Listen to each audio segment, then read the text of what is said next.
Hello दोस्तों, स्वागत है आप सबका महाराजा ऑडियो बुक्स चैनल पर। दोस्तों लीजिए, आपके सामने प्रस्तुत है अनिल मोहन के उपन्यास जथुरा का 6वां एपिसोड। तो चलिए देर नहीं करते हैं और शुरू करते हैं जथुरा एपिसोड नंबर 6। देवराज चौहान के बंगले के बाहर एक कार में मखानी और कमला रानी बैठे थे। उनकी नजरें बंगले के गेट की तरफ थीं। कमला रानी कह उठी, जगमोहन कभी भी बाहर आ सकता है।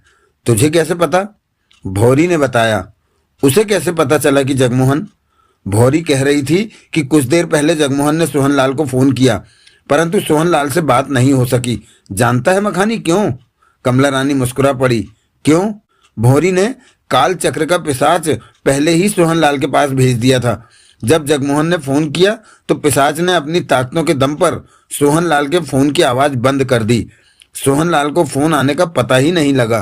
तो भौरी इस तरह जगमोहन को बाहर निकालना चाहती है कि वो सोहनलाल के पास जाए। हाँ, भौरी कहती है कि जगमोहन सोहनलाल के पास जाने के लिए बाहर आने ही वाला है। कमला रानी, मखानी ने प्यार से कहा। हाँ, हम कितनी बढ़िया जिंदगी जी रहे हैं। हम इन इंसानों से बढ़कर हो गए हैं। हमारे साथ जथुरा की ताकतें हैं। ठीक कहा तुमने। कमला रानी हंसी। मैं तो लाठी लेकर चला करती थी और सोचती थी कि जल्दी ही मर जाऊंगी, लेकिन हम फिर जवान हो गए। अब दोबारा जिंदगी के मजे ले रहे हैं। मखानी ने उसका हाथ थाम लिया। हाथ छोड़। क्यों? मैं तो तू जल्दी गर्म हो जाता है इस वक्त इस काम पर। वो देख, बंगले से एक कार, उसे जगमोहन ही चला रहा है। मखानी कार स्टार्ट करता कह उठा। पहचान लिया? तेरी नजरें बहुत तेज हैं, कमला रानी बोली, लेकिन किसी के कपड़ों के भीतर नहीं देख सकती। मखानी ने कार आगे बढ़ाई और वे जगमोहन के पीछे चल दिए। जथुरा की मेहरबानी रही तो ये भी हो जाएगा, कमला रानी ने शरारती स्वर में कहा। तू बड़ी हरामी है सच में।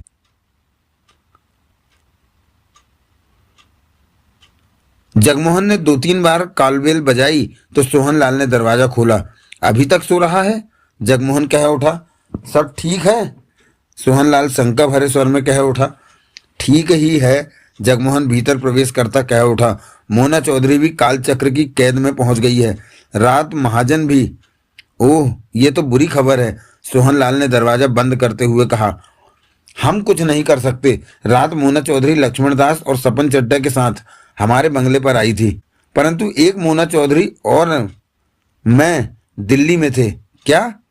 मेरे बहरूप वाले व्यक्ति ने ही महाजन को उठाया। ये सब बातें हमें पागल कर देंगी, सोहनलाल ने गंभीर स्वर में कहा और बैठ गया। मैंने तेरे को फोन किया, परंतु तूने। मेरा फोन नहीं बजा। बजा होता तो मेरी आंख खुल जाती, कहकर सोहनलाल ने अपना फोन उठाया। स्क्रीन पर मिस्ड कॉल आया देखा। बजा होगा, परंतु मैंने नहीं सुना शायद, सोहनलाल के होठों से निकला। चल मेरे साथ, हालात ऐसे हैं कि हमें एक साथ रहना चाहिए, जगमोहन गंभीर स्वर में बोला। बांके और रुस्तम भी वहीं है? हाँ। इन सब बातों से हमें कैसे छुटकारा मिलेगा? मैं नहीं जानता कि इन सब बातों का अंत कहाँ और कब होगा। जगमोहन के होंठ भिज गए। पूर्व जन्म की यात्रा तो नहीं करनी? जथुरा हमें रोक रहा है कि हम पूर्व जन्म की यात्रा न करें, जगमोहन ने कठोर स्वर में कहा। हमारे पूर्व जन्म में जाने में जथुरा को भारी नुकसान है, तभी तो वो ऐसी कोशिश कर रहा है। इसलिए हमें पूर्व जन्म में जाने पर ऐतराज नहीं होना चाहिए। वहां खतरे हैं अवश्य, वो तो हर बार होते हैं, लेकिन तुम्हारा पूर्वाभास तुम्हें इस बात का एहसास दिला रहा है कि काल चक्र सबको एक ही जगह पर इकट्ठे कर रहा है। वो ऐसा क्यों कर रहा है? उसकी मंशा क्या है? हम में झगड़ा करवाने की, ताकि जब वहां सब होश में आए तो एक दूसरे पर टूट पड़े। लेकिन ऐसा नहीं होगा। हम सब हालातों से वाकिफ हो चुके हैं। हम झगड़ेंगे नहीं।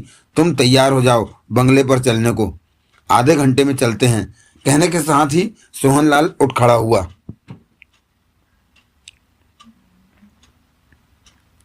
एक घंटे बाद जगमोहन और सोहनलाल बाहर निकले। सोहनलाल ने फ्लैट का दरवाजा लॉक किया। दोनों सामने खड़ी कार की तरफ बढ़ गए। वे कार में बैठे कि जगमोहन का फोन बजा। बात हुई। हेलो, देवराज चौहान था दूसरी तरफ। सोहनलाल मिला? हाँ, हम आ रहे हैं। ठीक है। उधर से देवराज चौहान ने फोन बंद कर दिया। जगमोहन ने फोन रखा और कार स्टार्ट की। तभी वो बुरी तरह चौंका। सामने से मोना चौधरी जा रही थी। जगमोहन हैरानी से उसे देखने लगा। जगमोहन? मोना चौधरी, सोहनलाल के होठों से निकला। ये मोना चौधरी नहीं है, जगमोहन ने भिचे स्वर में कहा। क्या कह रहा है? ये उसकी बहरूप है। असली मोना चौधरी को काल चक्र ने कहीं पर बेहोश कर रखा है। ओह! तभी दोनों ने मोना चौधरी को एक कार में बैठते देखा। ये यहाँ क्या कर रही है? सोहनलाल बोला। इसने हमें नहीं देखा, नहीं देखा, मैं इस बात को नोट कर रहा था। हम इसके पीछे चलेंगे, देखते हैं कि ये क्या करती है, जगमोहन ने दृढ़ स्वर में कहा। मोना चौधरी की कार आगे बढ़ती देखी तो जगमोहन ने अपनी कार पीछे लगा दी। वो मोना चौधरी नहीं, कमला रानी थी। काल चक्र अपना खेल खेल रहा था। जगमोहन और सोहनलाल नहीं जान सके कि काल चक्र का जाल उन पर पड़ चुका है। कमला रानी, भौरी का स्वर उसके कानों में पड़ा।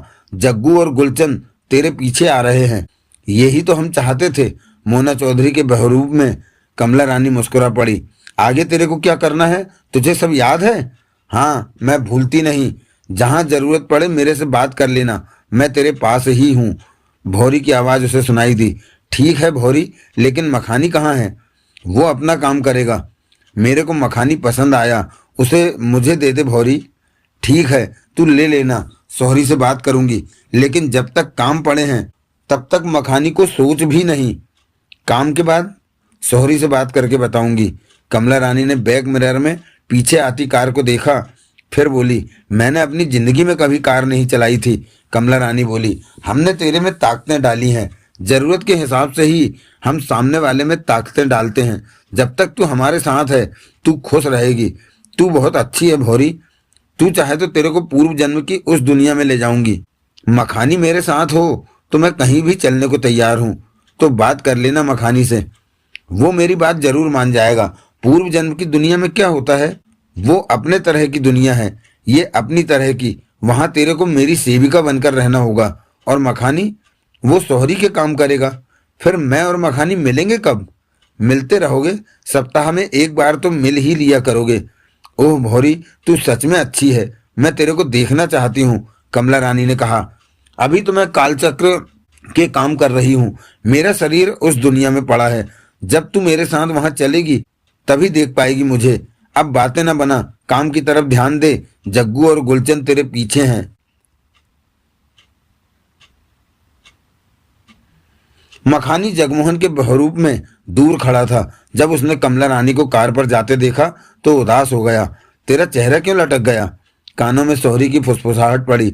कमला रानी चली गई। मखानी ने बिगड़ कर कहा। हमेशा के लिए थोड़े ना गई है, आ जाएगी। कब? जग्गू और गुलचंद को भटकाकर। तब तक तू भी अपने काम पूरे कर। मखानी का चेहरा लटका ही रहा। नखरे मत दिखा, काम कर, नहीं तो मैं तेरे को छोड़कर चला जाऊंगा। नहीं, मत जाना, नहीं तो मैं मर जाऊंगा। मखानी जल्दी से बोला। तो काम के लिए तैयार हो ना? मैंने कब मना किया है? अब मैं जगमोहन बनकर देवा के पास जाऊं? हाँ, सब बताया है तेरे को। अब तेरे लिए वो देवा नहीं, देवराज चौहान होगा। पूर्व जन्म का कोई नाम उसके सामने मत लेना, समझ गया? अब उधर जा, दीवार की ओट में। सोहरी की आवाज कानों में पड़ी। वहां क्या करूंगा? तेरे को दूसरे कपड़े पहनाने हैं जो जग्गू ने पहने थे। मखानी सिर हिलाता दीवार की तरफ बढ़ गया। 2 मिनट में ही वापस आ गया। अब उसके शरीर पर वैसे ही कपड़े थे जैसे जगमोहन पहनकर बंगले से आया था। जगमोहन के पास मोबाइल भी होगा, तेरे पास भी है। जेब देख, वो ही फोन और वो ही नंबर। जग्गू का फोन हमने खराब कर दिया है। देवा तुझे फोन करेगा या कोई भी करेगा तो तेरा ही फोन बजेगा। तब तूने जगमोहन बनकर बात करनी है, समझ गया? जग्गू के सारे हालात मैंने तेरे दिमाग में डाल दिए हैं। तेरे को कोई परेशानी नहीं आएगी। जगमोहन कार पर बंगले से बाहर निकला था। मखानी बोला। देवा जानता है कि जग्गू गुलचंद के साथ बंगले पर आ रहा है। तू वहां जाकर देवा से कहना कि गुलचंद कार ले गया है, कुछ देर में आ जाएगा। ये सुनकर देवराज चौहान फिर कुछ नहीं पूछेगा। लेकिन सोहनलाल तो आएगा नहीं। वो ना आए, तू क्यों चिंता करता है? देवराज चौहान पूछे ये बात तो तू भी उसे थोड़ा परेशान होकर दिखा देना, समझ गया? तू बहुत समझदार है, सब काम तू बढ़िया ढंग से करेगा। सोहरी की आवाज कानों में पड़ी। भंवर सिंह और त्रिवेणी देवा के पास ही हैं। तूने बढ़िया मौका देखकर उन्हें बेहोश करना है कि पिशाच उन्हें ले जा सके। वो मैं कर दूंगा। मखानी ने सिर हिलाया। परंतु देवराज चौहान भी तो है वहां, उसको बाद में देखेंगे। पहले वो ही काम कर जो तेरे को कहा है, चल टैक्सी पकड़। कमला रानी। चुप। सोहरी गुस्से से बोला। तू बार बार मुझसे कमला रानी की बात क्यों करता है? तू नाराज क्यों होता है सोहरी? बात ही तो कर रहा हूं, इससे मेरा दिल बहल जाता है। इस वक्त सिर्फ काम की तरफ ध्यान दे। ये जथुरा का फेंका काल चक्र है, मौत का खेल है ये। होशियार रहे हर वक्त। तेरी एक भूल तेरे साथ साथ मुझे भी हमेशा हमेशा के लिए नर्क में धकेल देगी। तूने नर्क देखा है? नहीं। बहुत तड़पन होती है वहां, घोर यातना मिलती है। हर तरफ गहरा अंधेरा होता है, कोई बात नहीं करता। हर वक्त वो भयानक पिशाच गला घोंटते रहते हैं। वहां सब कुछ बहुत भयानक है। तू अनजाने में जथुरा के काल चक्र का हिस्सा बन चुका है। अगर तूने कोई गलती की तो तेरे को वो ही नर्क मिलेगा जो हमें मिलता है। हम दोनों का भाग्य जुड़ चुका है।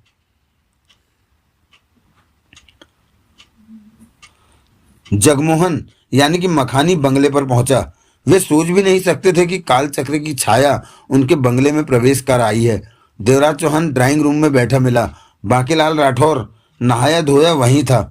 रुस्तम राव नहाने गया था। जगमोहनो। बाकीलाल राठौर उसे देखते ही मूछों पर उंगली फेरता कह उठा। तम मारे साथों सौतेलो व्यवहार करो हो। क्यों? जगमोहन मुस्कुराकर पास ही आ बैठा। तम देवराज चौहानो वास्ते नाश्ता बनायो, अपने वास्ते बनायो, पर म्हारे वास्ते न बनायो। तुम और रुस्तम नींद में थे तो का हो गयो? उठनो तो था। अब बना दूं? एब का बनायो? हम खुद ही नाश्ता बना लायो, खा पी के हजम भी कर लायो एब तको। बाकीलाल राठौर बोला। छोरो तो नाश्तों के बादो ही नहानो गयो हो। सोहनलाल कहाँ है? देवराज चौहान ने पूछा। कह रहा था कोई काम है, मेरे को बाहर उतारकर कार ले गया, कुछ देर में आ जाएगा। जगमोहन ने कहा। उसने फोन पर क्यों नहीं बात की जब तुमने फोन किया था? देवराज चौहान कह उठा। उसे फोन बजना सुनाई नहीं दिया। म्हारे को यो न समझ आयो कि हम सबों यहाँ पे बैठे का करत हो। हमारे पास करने को कुछ भी नहीं है बाके। क्यों? क्या करें तुम ही कहो। जथुरों को वट दे तो है। बाकीलाल राठौर का हाथ मूछ पर पहुंच गया। ठीक है चलो। देवराज चौहान मुस्कुरा पड़ा। किधरो? जथुरा के पास। वो किधर होवे? यही तो समस्या है कि हम नहीं जानते कि वो कहाँ है। वो पूर्व जन्म की दुनिया में बैठा यहाँ पर अपनी शक्तियों के सहारे हमारे साथ खेल खेल रहा है और हम कुछ भी कर सकने की स्थिति में नहीं है। उसकी ताकतें हमें नजर नहीं आती। वो जो कर रहा है उसका मतलब हमारी समझ में नहीं आ रहा। देवराज चौहान गंभीर हो उठा। उसो को कोई ठिकाने भी ना होवे। एक तरह से हम हवा में सिर मार रहे हैं। जगमोहन कह उठा। हाँ। देवराज चौहान ने गर्दन हिलाई। जथुरा हम सब लोगों के बहुरूप से हमें गुस्सा दिलाने की चेष्टा कर रहा है, परंतु हम उसका खेल समझ चुके हैं, इसलिए वो अपनी कोशिशों में सफल नहीं हो सकता। क्या पता उसका असली मकसद क्या है? जगमोहन बोला। हो सकता है हम उसकी चालों को अभी तक समझे ही ना हो। देवराज चौहान गंभीर निगाहों से जगमोहन को देखने लगा। हम जो भी जानते हैं वो सब कुछ पोते बाबा की कही उन बातों के आधार पर है जो उसने मुझसे कही, परंतु ये कौन जानता है कि पोते बाबा ने मुझे सच कहा? वो जथुरा का सेवक है, जो कहेगा जो करेगा जथुरा के भले के लिए ही होगा। मैं तुम्हारी बात से सहमत हूँ। जगमोनो। एबो तको कौनो कौनो बेहोश पड़ो हो। नगीना भाभी, मोना चौधरी और महाजन, वो काल चक्रो म्हारे को भी वहां ले जाने की ट्राई करो हो। पक्का? देवराज चौहान ने कहा। तभी तो हम एक साथ मौजूद हैं कि जथुरा ऐसी किसी कोशिश में सफल न हो सके। बाप। रुस्तम राव पास आता कह उठा।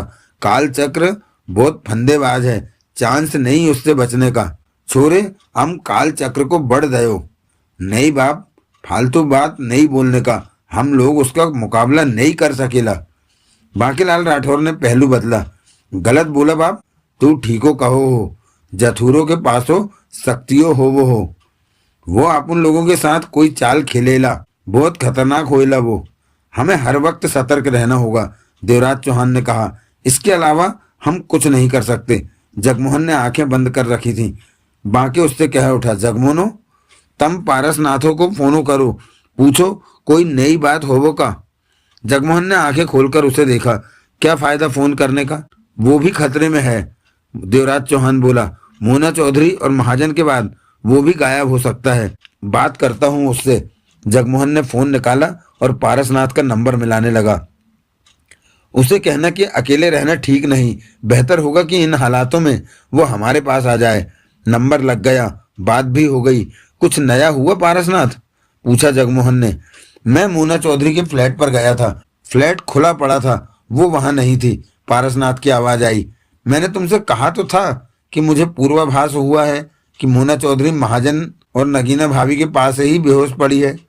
मुझे उन दोनों की चिंता हो रही है। मैं नहीं जानता कि वो कहाँ पर है। पता होता तो कब का उन्हें ले आते। ये सब कुछ कहाँ पहुंचकर रुकेगा कुछ पता नहीं, लेकिन तुम्हें ज्यादा खतरा है क्योंकि तुम अकेले रह गए हो। जानता हूँ। तुम हमारे पास आ जाओ। इधर हम सब एक साथ हैं। इधर सितारा और राधा हैं। उन्हें अकेला छोड़ना ठीक नहीं। मैं दिल्ली में ही रहूंगा। ठीक है, इतना याद रखना कि हमें आपस में झगड़ना नहीं है। जथुरा यही तो चाहता है कि हम झगड़ें, और समझता हूँ सब। जगमोहन ने फोन बंद करके देवराज चौहान से कहा। पारसनाथ वहीं रहना चाहता है। देवराज चौहान ने सिगरेट सुलगा ली। इन हालातों ने हमें कितना बेबस कर दिया है। जगमोहन कह उठा। म्हारा तो खूनो खोलो हो। जगमोहन उठता हुआ बोला। मैं भीतर कमरे में जा रहा हूँ, सोहनलाल आए तो बता देना। कहकर वो भीतर की तरफ बढ़ गया। कमरे में पहुंचकर बेड पर जा लेटा। मखानी कानों में सोहरी की फुसफुसाहट पड़ी। हाँ, मौका देख और त्रिवेणी भंवर सिंह को बेहोश कर। मौका तो मिलने दे। मौका तुमने तलाशना है। इन लोगों के साथ बैठने में तेरे को कोई परेशानी तो नहीं हुई ना? नहीं, मैंने नहीं होने दी। जगमोहन के दिमाग के सारे हालात तेरे भीतर मैंने पहले ही डाल दिए थे। मखानी ने कुछ नहीं कहा। एक बात और, तेरे को पूर्वाभास का दिखावा करना है। वो क्यों? कमला रानी तेरे पास आएगी अपना काम निपटाकर। वो देवराज चौहान की पत्नी नगीना के रूप में होगी। ओह! मखानी खुश हो उठा। कमला रानी यहाँ आ रही है? अभी नहीं, वो उधर का अपना काम निपटाने के बाद आएगी, जब तू त्रिवेणी भंवर सिंह को बेहोश करके पिशाचों के हवाले कर देगा। तूने पूर्वाभास का ये दिखावा करना है कि तूने नगीना को इस बंगले में देखा है। समझ गया, ताकि नगीना के आने पर देवराज चौहान शक न करे कि वो बहरूप हो सकती है। मखानी बोला। अब तू बहुत समझदार हो गया है मखानी। मैं अभी करता हूँ ये दिखावा। जल्दी जल्दी काम पूरे कर। कमला रानी भी तो तेरे से मिलने को बहुत बेचैन है। सोहरी की फुसफुसाहट कानों में पड़ी। सच में? हाँ, भौरी ने मुझे बताया कि कमला रानी तेरे को पसंद करने लगी है। तू भौरी से कब मिला? मेरी और भौरी की तारें मिली हुई हैं। हम में सीधी बात हो जाती है। एक बात तो बता। पूछ। क्या मेरी किस्मत में कमला रानी ही है? स्वाद बदलने के लिए कभी कभी दूसरी नहीं मिल सकती? क्यों नहीं मिल सकती? तू किसी को भी प्यार कर सकता है। ये बात कमला रानी को मत बताना। तू बहुत चालाक है मखानी। कानों में सोहरी की हंसी पड़ी। आखिर है तो मर्द ही। मैंने तो यूं ही पूछा था कि कहीं मैं कमला रानी के साथ बंध तो नहीं गया। प्यार करने के मामले में तू आजाद है। कमला रानी भी आजाद है। जहां चाहो वहीं दिल लगाओ। कमला रानी भी आजाद है। मखानी ने मुंह बनाया। हाँ, हमारी दुनिया में औरत और मर्द को बराबरी का दर्जा हासिल है। तुम्हारी दुनिया की तरह नहीं कि औरत को 2 कदम नीचे दबा के रखो। हमारी दुनिया में जो हक मर्दों को है वो ही औरतों को। अब तू वो काम कर जो कहा है। जगमोहन ने तेजी से ड्राइंग रूम में प्रवेश किया। देवराज चौहान, बांके और रुस्तम राव ने उसे देखा। मुझे अभी अभी पूर्वाभास हुआ है। जगमोहन तेज स्वर में बोला। मैंने नगीना भाभी को इस बंगले में आते देखा। क्या? एकाएक देवराज चौहान ने चौंक कर जगमोहन की तरफ देखा। शायद भाभी को होश आ गया होगा। वो वहां से कैद से निकल आई होगी। फिर तो बाप, मोना चौधरी और महाजन का पता चलेगा। कब आएगी नगीना यहाँ? ये तो पता नहीं, परंतु पूर्वाभास में मैंने नगीना भाभी को उस दरवाजे से भीतर प्रवेश करते देखा। देवराज चौहान, थारी तो लाटरो लगो हो। भाभी जल्दी ही वापस आयो हो। ये अच्छा संकेत मिला है हमें, जगमोहन ने कहा। देवराज चौहान के चेहरे पर सोच के भाव थे। इस तरह नगीना का वापस आना हैरान करने वाली बात है। देवराज चौहान बोला। क्यों? जथुरा उसे इस तरह नहीं आने दे सकता। उसकी जादुई कैद से निकल पाना आसान नहीं। परंतु मैंने भाभी को पूर्वाभास में यहाँ इस बंगले में आते देखा है। ये जथुरा की कोई चाल हो सकती है। देवराज चौहान ने होठ भींचकर कहा। चाल? अपन को भी बहना का वापस लौटना हजम नहीं होएला बाप। रुस्तम राव गंभीर स्वर में बोला। जगमोहन सब पर नजर मारता बोला। नगीना भाभी जब आएगी तभी पता चलेगा कि क्या हो रहा है ये सब। ठीक कहते हो, देवराज चौहान बोला। नगीना के आने पर ही सोच सकेंगे हम कि वो असली है या नकली। पूर्वाभास मुझे असली लोगों को लेकर ही होता है, जगमोहन ने कहा। देवराज चौहान ने सिर हिला दिया। जगमोहन वापस कमरे में आ गया और धीमे स्वर में बोला, देवराज चौहान नगीना के वापस आने पर शक कर रहा है सोहरी। तू क्यों फिक्र करता है? सोहरी की फुसफुसाहट कानों में पड़ी। वो काल चक्र के खेल से बच नहीं सकता। रुस्तम और बाके भी कुछ शक में हैं। काल चक्र के सामने उनकी हस्ती मिट्टी है। तू अपने काम किए जा। रुस्तम और बाके को बेहोश करूं? कर, लेकिन सावधान, देवा को शक न हो तुझ पर। काल चक्र को अड़चन पसंद नहीं। काल चक्र है कौन?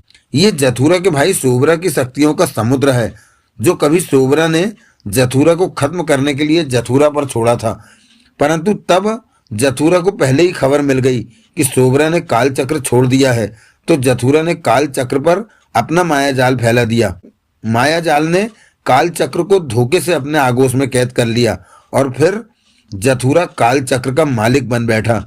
काल चक्र को अपने काबू में कर लिया और सोबरा को बुरी मात मिली काल चक्र हाथ से निकल जाने से। अब वक्त आने पर जथुरा ने इन सब पर उसी काल चक्र का इस्तेमाल किया है। काल चक्र के भीतर मौजूद हम सब पहले सोबरा के सेवक थे, अब जथुरा का हुक्म मानते हैं, लेकिन काम काल चक्र के ही कर सकते हैं, क्योंकि हम काल चक्र से बंधे पड़े हैं। तुम्हारी बातें उलझन से भरी हैं सोहरी। तू फालतू बातें पूछता ही क्यों है? अपने काम से मतलब रख। तभी रुस्तम राव ने भीतर प्रवेश किया और जगमोहन के पास ही बेड पर बैठता कह उठा, बाप, ये पूर्वाभास तेरे को कौन कराइला है? मुझे क्या पता, जगमोहन मुस्कुरा पड़ा। वो तेरे से बात नहीं करेला? मुझे सिर्फ पूर्वाभास ही होता है, जगमोहन बोला। पोते बाबा ने कहा था जथुरा की कोई दुश्मन शक्ति पूर्वाभास कराकर मुझे खबरें दे रही है, परंतु वो मेरे से बात नहीं कर रही। वो तेरे को पूर्वाभास काय को कराइला? वो जो भी है, ये चाहती है कि हम पूर्व जन्मों में प्रवेश कर जाएं, वहां का सफर करें, जगमोहन ने गंभीर स्वर में कहा। क्यों बाप? अभी तक जो बातें सामने आई हैं उससे ये स्पष्ट है कि अगर हम पूर्व जन्म में प्रवेश कर गए तो हमारा टकराव जथुरा से होगा, और वो टकराव जथुरा के लिए नुकसानदेह हो सकता है। इसलिए जथुरा हमें रोकने की चेष्टा कर रहा है। देवराज चौहान और मोना चौधरी के पूर्व जन्म में प्रवेश करने पर दोनों के ग्रह मिलकर एक बड़ी ताकत बन जाते हैं, जो कि जथुरा पर भारी पड़ेंगे। इसलिए जथुरा देवराज चौहान और मोना चौधरी में झगड़ा कराकर जड़ को खत्म करा देना चाहता है, ताकि जथुरा के लिए हमेशा के लिए खतरा टल जाए। आप उन लोग जथुरा की चाल में नहीं फंसेला बाप। कोशिश तो यही है।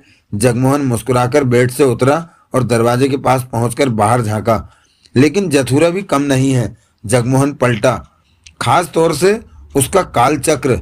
जथुरा अपनी चालें चल रहा है। कहते हुए जगमोहन आगे बढ़ा और बेड के पास पड़ा, छोटा साइड टेबल उठा लिया। और हम हैं कि जथुरा को कोई जवाब नहीं दे पा रहे। कभी तो जथुरा फंसेला बाप। जगमोहन साइड टेबल थामे बेड पर बैठे रुस्तम राव की तरफ बढ़ता बोला, ये टेबल देखो, इसके नीचे क्या है? कहकर जगमोहन ने टेबल आगे किया। रुस्तम राव ने टेबल थामने के लिए हाथ आगे बढ़ाया। उसी पल फुर्ती से जगमोहन ने वो छोटा टेबल ऊंचा किया और रुस्तम राव के सिर पर दे मारा। रुस्तम राव के होठों से तीव्र कराह निकली और वो बेहोश होकर बेड पर ही लुढ़क गया। तूने तो कमाल कर दिया मखानी, सोहरी की फुसफुसाहट कानों में पड़ी। जल्दी से पिशाचों को बुला कि इसे ले जाएं, जगमोहन ने कहा। कोई आ गया तो गड़बड़ हो जाएगी। बुलावा भेज दिया है पिशाचों को, वो आते ही होंगे। तू पहले क्यों नहीं बुला के रखता? पिशाचों को बहुत काम होते हैं, वो इंतजार नहीं करते, उन्हें जल्दी जाना होता है। तुम तो, जगमोहन के शब्द मुंह में रह गए। किसी के कदमों की आहट सुनी जो इस तरफ आ रही थी। कोई आ रहा है मखानी, सोहरी की फुसफुसाहट कानों में पड़ी। मखानी ने फुर्ती से बेड पर उकड़ू पड़े रुस्तम राव को सीधा किया कि देखने पर लगे कि वो नींद में है।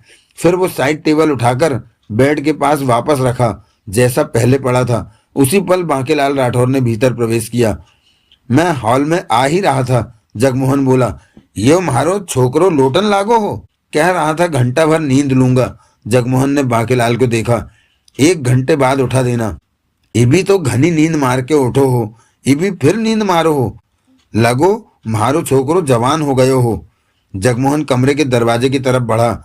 बांकेलाल राठौर भी उसके साथ ही बाहर आता कह उठा, लंच का प्रोग्राम हो वो हो, नाश्तों से तुम्हारी भूखो ही ना मिटो हो, बढ़ियो रेस्टोरेंट से मुर्गे मंगायो म्हारे वास्तो। मोमो जिनकी इच्छाएं बढ़ती ही जा रही थी। लक्ष्मण दास और सपन चड्डा उसकी मांगों से परेशान होने लगे थे। इस वक्त मोमो जिन के शरीर पर सपन चड्डा का कीमती सूट था, टाई लगा रखी थी। चूंकि जूते सपन चड्डा के पूरे नहीं आए थे, इसलिए पांवों में स्लीपर पहन रखे थे। यूं उसे समझाने को दोनों ने बहुत चेष्टा की कि ये गर्मियों का मौसम है और इस मौसम में सूट नहीं पहना जाता, परंतु मोमो जिन्न सूट पहनकर ही रहा। सुबह उसने जलेबी रबड़ी खाई। सुबह सुबह नौकर कार पर गया और जाने कहां से ढूंढ कर लाया। उसके बाद मोमो जिन के मन में सूट पहनने की इच्छा जागी तो वो भी पहन लिया। सूट पहनकर वह अजीब सा लगने लगा था। कानों में कुंडल, चोंचदार नाक, बड़े बड़े कान और कद 4 फीट और ढीला सूट। एक बार की तो ऐसा लगता था कि जैसे उसने कोई मोटा कंबल लपेट रखा हो। फिर उसने तेज मसालेदार चिकन और कबाब खाने को कहा। नौकर भेजकर वो भी मंगवाया। सारे का सारा वो खा गया, जबकि वो 4 लोगों के लिए खाने का सामान था। उसके बाद उसने सूट उतारना शुरू कर दिया। अंत में वो सपन चड्डा के वीआईपी के अंडरवियर में दिखने लगा। उसके चेहरे पर नाराजगी के भाव आ गए थे। तुम्हारा सूट अच्छा नहीं है, मोमो जिन्ना ने कहा। मैंने तो तुम्हें पहले ही कहा था, सपन चड्डा ने तुरंत सिर हिलाया। मुझे ये दो जो तुमने पहना है। ये सपन चड्डा ने अपने शरीर पर पड़े कुर्ते पायजामे को देखा। हाँ, मैं ये पहनूंगा, ये मुझे अच्छा लगेगा। तुम तो कुर्ता पहनकर ही छिप जाओगे, पायजामा कहाँ पहनोगे? सपन चड्डा सकपकाकर बोला। इसका दिमाग खराब हो गया है। लक्ष्मण दास ने मुंह बनाया। मोमो जिन्न ने अपने को सिर से पांव तक देखा, फिर सपन चड्डा के पहने कुर्ते को। तुम ठीक कहते हो, मेरा शरीर कुर्ते में ही छिप जाएगा, मोमो जिन्न बोला। तुम कुछ और लंबे क्यों नहीं हो जाते? सपन चड्डा ने कहा। नहीं, अपने शरीर से छेड़छाड़ करना ठीक नहीं होगा अब। क्यों? मेरी इच्छाएं जाग चुकी हैं। अभी ये बात जथुरा के पहरेदार नहीं जानते। मुझे यही आदेश है कि मैं 3 इंच का बनूं या फिर 4 फीट का। मैं 4 फीट से बड़ा हुआ तो वो फौरन मशीनों से जांच करेंगे कि मैंने अपने को बड़ा क्यों बनाया, क्या जरूरत पड़ गई। जांच में उन्हें पता चलेगा कि मुझे कोई जरूरत नहीं थी अपने शरीर को बड़ा करने की। तब वो मेरे से संपर्क करके पूछेंगे कि मैं बड़ा क्यों बना, तो मैं क्या जवाब दूंगा उन्हें? ये तुम्हारी समस्या है।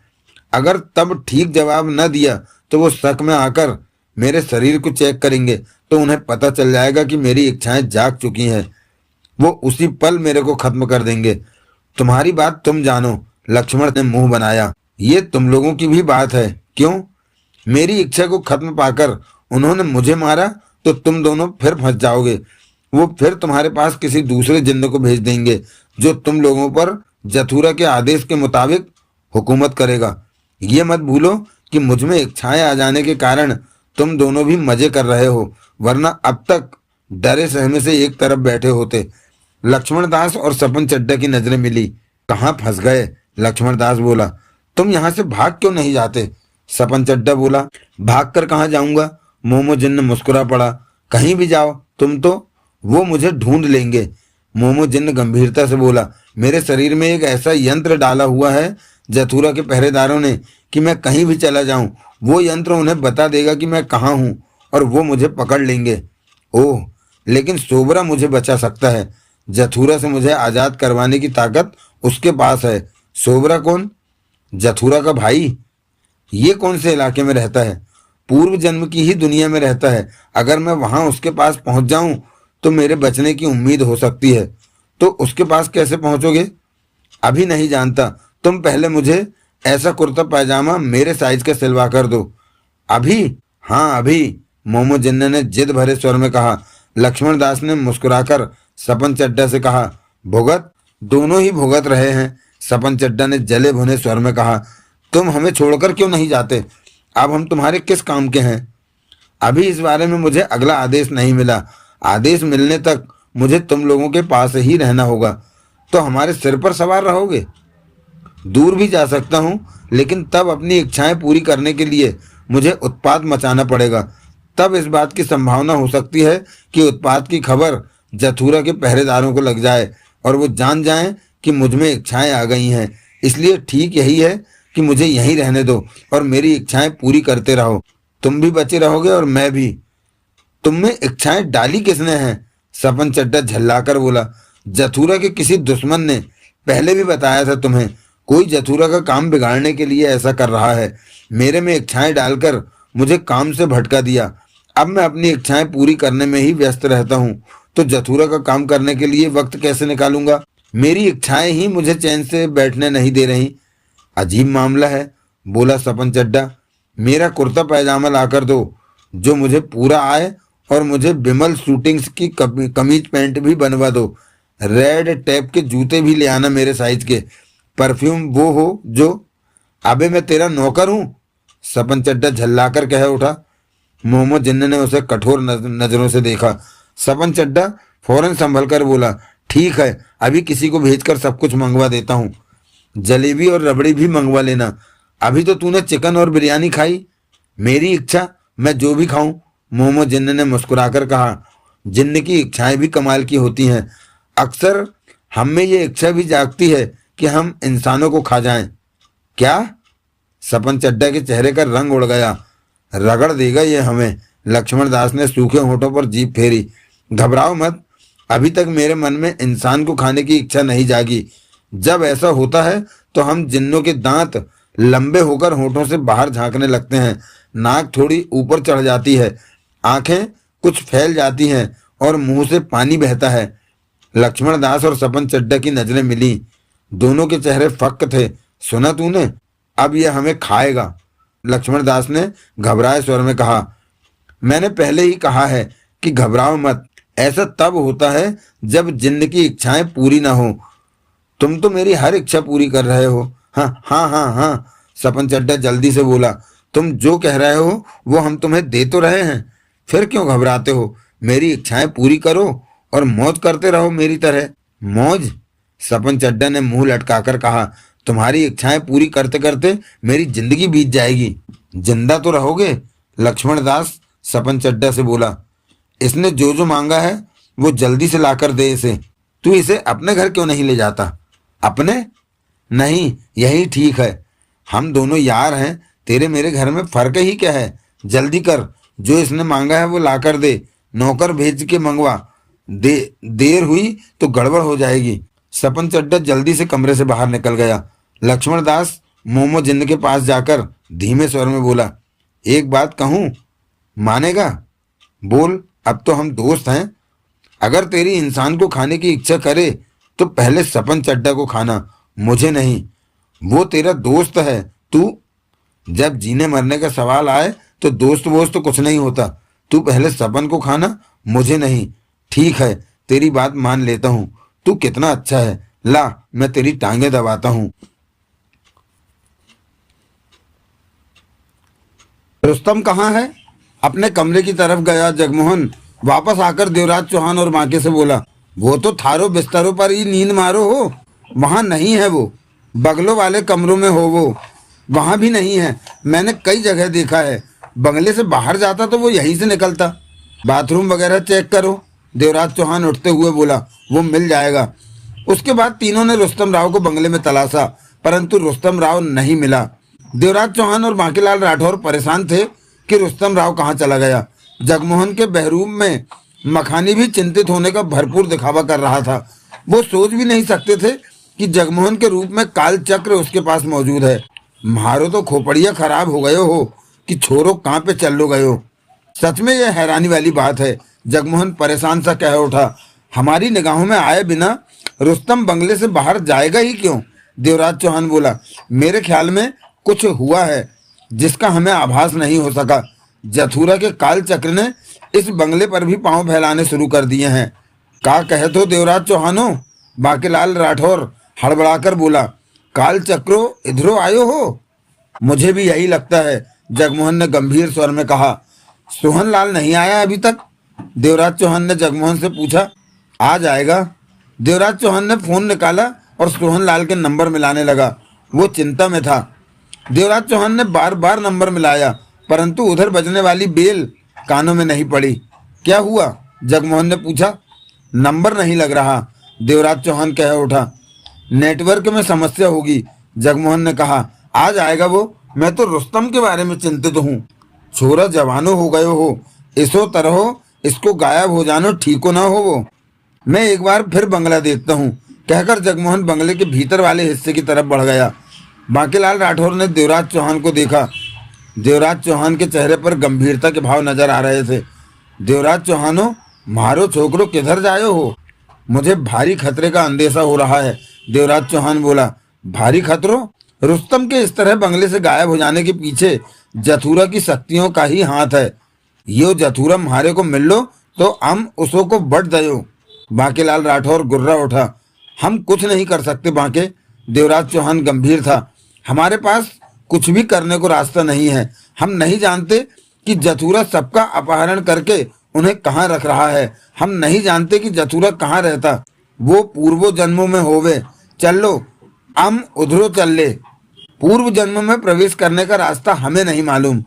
वो रास्तों किधर से मिल लो हो मैं नहीं जानता, लेकिन जब पूर्व जन्म में प्रवेश करने का वक्त आएगा हम रास्ते के सामने होंगे।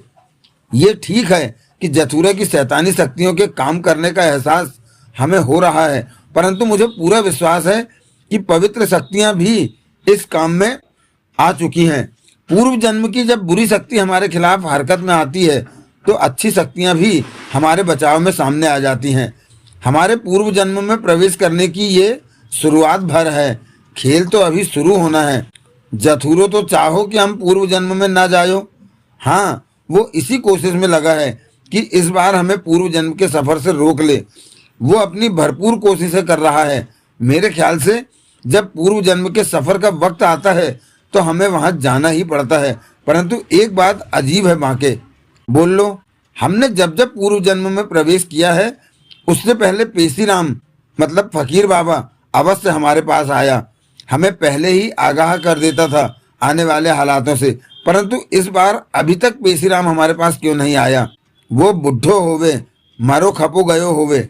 नहीं, वो मर नहीं सकता। देवराज चौहान ने इनकार में सिर हिलाया। क्यों? पेशीराम ने ही पहले जन्म में मोना चौधरी को मेरे खिलाफ भड़का भड़काकर नगरी में झगड़ा पैदा किया था, जिसका अंत बुरा हुआ था। तब पवित्र बड़ी शक्तियों ने पेशीराम को श्राप दिया था कि जब तक वो देवा और मिन्नों में दोस्ती नहीं करा देता तब तक उसे मोक्ष अर्थात मृत्यु की प्राप्ति नहीं होगी। यो बात थारे को कौन ने बताए हो? पेशीराम ने स्वयं बताई थी। समझो, यही वजह है कि पेशीराम मेरे और मोना चौधरी की दोस्ती करवाने का यत्न करने में लगा हुआ है। श्राप से ग्रस्त वो मर नहीं सकता। वो अवश्य कहीं पर व्यस्त होगा। थारे को यादो होवे पूर्व जन्मों के कांडों की? नहीं, लेकिन पूर्व जन्म में प्रवेश करने के बाद कभी कभी अपने उस जीवन की याद आ जाती है। ऐसा लगता है जैसे सब कुछ मेरी आंखों के सामने हुआ है। भयानको हुआ सबो। हाँ, बहुत ही बुरा हुआ था। देवराज चौहान जाने कहाँ गुम होता कह उठा। मैं मिन्नों की जान नहीं लेना चाहता था। जानता था कि वो पेशीराम की भड़काई हुई है, परंतु मिन्नों को कौन समझाता? वो तो पागल थी मुझे जान से मार देने को। वो शाम कभी कभी याद आती है मुझे, धुंधली धुंधली सी याद। नगरी में युद्ध छिड़ा था।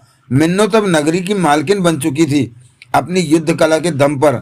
उसके साथ नील सिंह और परशु तथा नगरी के सैनिक थे। मेरे साथ जग्गू, गुलचंद, भंवर सिंह और त्रिवेणी के अलावा और भी बहुत लोग थे। युद्ध हो रहा था हम में कि तभी मिन्नो मेरे हाथ पड़ गई। वो घोड़े पर थी, मैं पैदल। हम दोनों के हाथ में तलवारें थी। आंखों में खून उतरा हुआ था। मैं उसे समझाना चाहता था, लेकिन उसने तलवार मेरे पेट में भोंक दी थी। वो पागल हुई पड़ी थी। ऐसा होते ही मैंने उसके घोड़े की लगाम पकड़ ली। मिन्नो को घोड़े से नीचे गिरा दिया। इससे पहले कि वो उठ पाती मैंने अपनी तलवार उसकी छाती में घुसेड़ दी। हम दोनों ही मर गए थे। बाकी सब भी इसी लड़ाई में मर गए थे। बहुत जुल्म होयो। ये सब पेशीराम की वजह से हुआ था। बहुत बुरो इंसानों हो वो पेशीराम तो। तब था, अब ऐसा नहीं है। तपस्या कर करके अब वो विद्वान बन चुका है, परंतु अभी भी श्राप से ग्रस्त है। वो जीना नहीं चाहता, लेकिन श्राप की वजह से वो जीने को मजबूर है। उसका शरीर बूढ़ा हो चुका है और उसी शरीर के साथ उसे जीना पड़ रहा है। बांकीलाल राठौर की निगाह देवराज चौहान पर थी। देवराज चौहान का चेहरा बता रहा था कि वो कहीं खोया हुआ है। बांके ने पहले कभी देवराज चौहान को इस हाल में न देखा था। बांके उसे इन बातों से बाहर निकालने के लिए बोला, हम जल्दो ही जथुरा का कोई कोनो इंतजाम हो करो हो। देवराज चौहान ने गहरी सांस लेकर उसे देखा, फिर कह उठा, ये बातें मुझे कभी याद नहीं आती, परंतु आज जाने कैसे ये सब कुछ मेरी सोचों में आ गया। हम जगमोहनों को देखो हो, किधरो होवे। मखानी, जगमोहन के कानों में सोहरी की फुसफुसाहट पड़ी। बोल, भंवर सिंह को भी बेहोश करना है।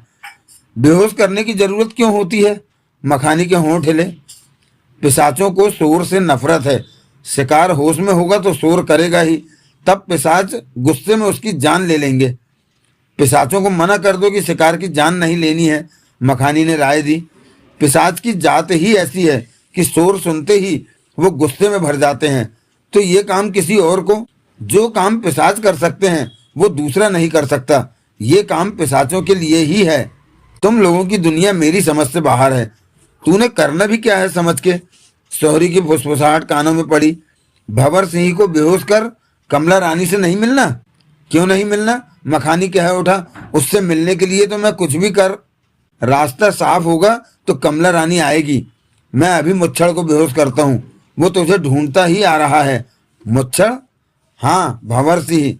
जगमोहन इस वक्त बंगले की लावी में था कि बांके वहां आ पहुंचा। तम उधरो होवे, छोरो देखो का? नहीं, वो बंगले में नहीं है। पक्को? हाँ, मेरा दिल तो बुरी आशंका से घबरा रहा है, रुस्तम के साथ कुछ बुरा ना हो गया हो। बांकेलाल राठौर के दांत भिज गए। पोते बाबे आए क्या? नहीं, अब वो आयो तो म्हारे को बतायो। बांकेलाल राठौर गुर्रा उठा। क्यों? हम उसो को बढ़ दयो, वो ही सबो कुछ करो हो और जथुरा का नाम ले दयो। तभी जगमोहन दीवार के पास पहुंचा और नीचे देखकर कह उठा, बांके ये देख क्या है? बांकेलाल राठौर करीब आया, बोला, किधरो? इधर नीचे। पास आकर बांकेलाल राठौर देखने के लिए नीचे झुका। उसी पल फुर्ती से मखानी ने बांके का सिर थामा और दीवार पर दे मारा। ये क्या करो हो? मन्ने का थारी भैंसों को खोल रहे हो? बांकेलाल राठौर गुस्से से बोला और छटक कर 2 कदम दूर हट गया। दोनों की नजरें मिली। जगमोहन खतरनाक निगाहों से बांकेलाल राठौर को देख रहा था। बांकेलाल राठौर हाथ से अपना सिर रगड़ता जगमोहन को देखते ही चौंका। तम जगमोहनो ना होवे, थारी यो मुस्कान उसो की ना होवो। बांके के होठों से निकला, ठीक पहचाना तूने भंवर सिंह? भंवर सिंह? थारे को मारा नामो भी पतो होवे, पहले जन्मों का। तम कौनो होवे? मखानी। मखानो? मखानी हूं मैं। जगमोहन के होठों से खतरनाक धीमा स्वर निकल रहा था। त्रिवेणी के पास जाना है तेरे को? छोरे को तमने गायब करो हो? जगमोहन मुस्कुराकर बांकेलाल राठौर की तरफ बढ़ने लगा। बांकेलाल राठौर सतर्क हो गया। तम जगमोहनो नहीं, उसो का बहुरूपो होवे हो। हम थारो को बढ़ दयो हो, वो गुर्राया। छोड़ना नहीं मखानी। जगमोहन के कानों में सोहरी की फुसफुसाहट पड़ी। जैसे भी हो बेहोश कर दे इसे, इसके बाद कमला रानी तेरे पास आएगी, वो भी तेरे से मिलने को बेचैन है। जगमोहन बांके के पास पहुंचता जा रहा था। ये बहुत खतरनाक है मखानी, ये। तभी बांकेलाल राठौर पास आते जगमोहन पर झपट पड़ा। तेजी से जगमोहन से टकराया। जगमोहन के पांव उखड़ गए। वो पीछे को गिरने को हुआ तो उसने बांके की कमीज पकड़ ली। नतीजा ये हुआ कि दोनों ही नीचे आ गिरे। बांके ने फुर्ती दिखाई और जगमोहन के ऊपर चढ़ बैठा। हम थारे को बढ़ दयो कहने के साथ ही बांकेलाल राठौर ने रिवाल्वर निकाल ली। चेहरे पर खतरनाक भाव बिखरे हुए थे, आंखों में क्रोध की लाली दिख रही थी। उसने रिवाल्वर जगमोहन के गले पर लगा दी। अपने जगमोहन को मारेगा तू? मखानी जल्दी से बोला। तुम जगमोहनो न हो तम? ये शरीर तो जगमोहन का है। मखानी ने चालाकी से उसे बातों में फंसाने की कोशिश की। ये शरीर हो? हाँ, ये शरीर तो जगमोहन का है। मैं जगमोहन के भीतर हूँ। मेरा क्या है? मैं तो निकल जाऊंगा हवा की तरह। तू जो भी करेगा उसमें जगमोहन के शरीर को क्षति पहुंचेगी। बांकेलाल राठौर के दांत भिज गए। वो मखानी की बातों में फंसता दिखा। अब तू क्या करेगा मुच्छड़? तम म्हारे को मुच्छड़ बोल लो हो? हाँ। जगमोहन के होठों पर मुस्कान उभरी। तू मुझे गोली मार दे।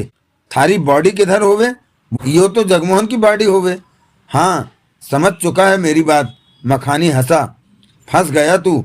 मुझे मारेगा तो जगमोहन मरेगा, नहीं मारेगा तो मैं तेरे को बेहोश कर दूंगा। बोल अब क्या करेगा? बांके दांत भींचे उसे देखता रहा। रिवाल्वर हटा ले, घोड़ा दब गया तो जगमोहन मर जाएगा। बाके ने रिवाल्वर गले से हटा ली। ऊपर से हट, जगमोहन को तकलीफ हो रही है। थारे को कैसे पतो कि जगमोहनों को तकलीफ हो वो हो? बाके के माथे पर बल पड़े। मैं उसके भीतर हूँ, वो जो भी सोचता महसूस करता है मुझे पता चल जाता है, मखानी ने कहा। न चाहते हुए भी बाके जगमोहन के ऊपर से उठ खड़ा हुआ। मखानी खड़ा हुआ और जेब से चाकू निकालकर उसे खोल लिया। यो का करो हो? मैं जगमोहन को चाकू मारने जा रहा हूँ। नहीं, बाके के होठों से निकला। यो मत करो हो, जगमोहन को मतो मारो। ना मारूं? भगवान के वास्ते नहीं मारो। बाकेलाल राठौर का स्वर कांप सा उठा था। रिवाल्वर फेंक। बाके ने तुरंत रिवाल्वर फेंक दी। तू तो अच्छा यार है जगमोहन का, मखानी रिवाल्वर उठाते हुए कह उठा। बाके क्रोध भरी निगाहों से उसे घूर रहा था। मखानी उसके पास पहुंचा और बोला, मैं तेरे को त्रिवेणी के पास भेज रहा हूँ। वो किधर हो वो? तभी मखानी का रिवाल्वर वाला हाथ घूमा और नाल की तीव्र चोट उसकी कनपटी पर की।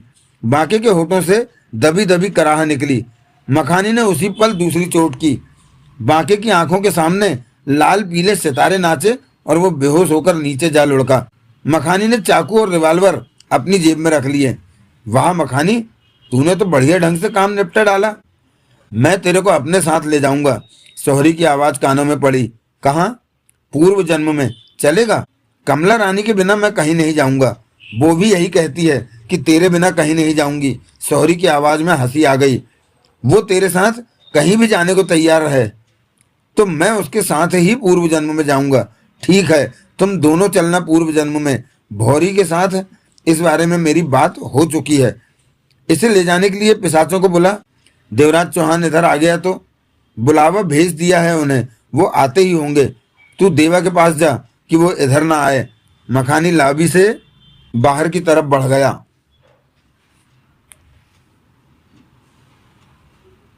देवराज चौहान सोफा चेयर पर बैठा सिगरेट के कस ले रहा था जब जगमोहन वहां पहुंचा। देवराज चौहान ने जगमोहन को देखा। रुस्तम बंगले में है ही नहीं। जगमोहन ने बैठते हुए चिंतित स्वर में कहा। वो खतरे में फंस चुका है, देवराज चौहान ने कठोर स्वर में कहा। समझ में नहीं आता कि बंगले में उसके लिए क्या खतरा आ सकता है। कुछ तो हुआ ही है। बाके कहाँ है? किचन में है, कॉफी बना रहा है, जगमोहन बोला। जो कुछ भी हो रहा है उसके बचाव में करने को हमारे पास कुछ नहीं। नहीं, मेरी समझ में तो कुछ नहीं। तुम ही बता दो अगर कुछ किया जा सकता है। जगमोहन चुप कर गया। थोड़ा वक्त बीता कि देवराज चौहान उठकर किचन की तरफ बढ़ा। कहाँ चले? बाके के पास। अब तक उसे आ जाना चाहिए था। अब यह जगह सुरक्षित नहीं रही, देवराज चौहान ने जाते हुए कहा। जगमोहन उसे जाते देखता रहा। मखानी? शौहरी की फुसफुसाहट कानों में पड़ी। अब देवा को पता चल जाएगा कि भंवर सिंह भी बंगले पर नहीं है। पिशाच उसे ले गए? जगमोहन के होंठ हिले। कब के? भंवर सिंह को तो अब तक बाकी लोगों के पास पहुंचा दिया होगा। कहाँ पर? ये तेरे जानने के लायक नहीं है। तू ज्यादा बातें ना पूछा कर। काल चक्र के सेवक सिर्फ अपने काम से मतलब रखते हैं। मैं काल चक्र का सेवक नहीं हूँ। अब तू भी काल चक्र से जुड़ चुका है, ये बात तेरे को पहले भी समझाई थी। कमला रानी भी काल चक्र से जुड़ गई? हाँ, वो भी। कमला रानी कब आएगी यहाँ? जग्गू और गुलचंद को मंजिल पर पहुंचाकर नगीना के रूप में वो यहाँ पहुंचेगी।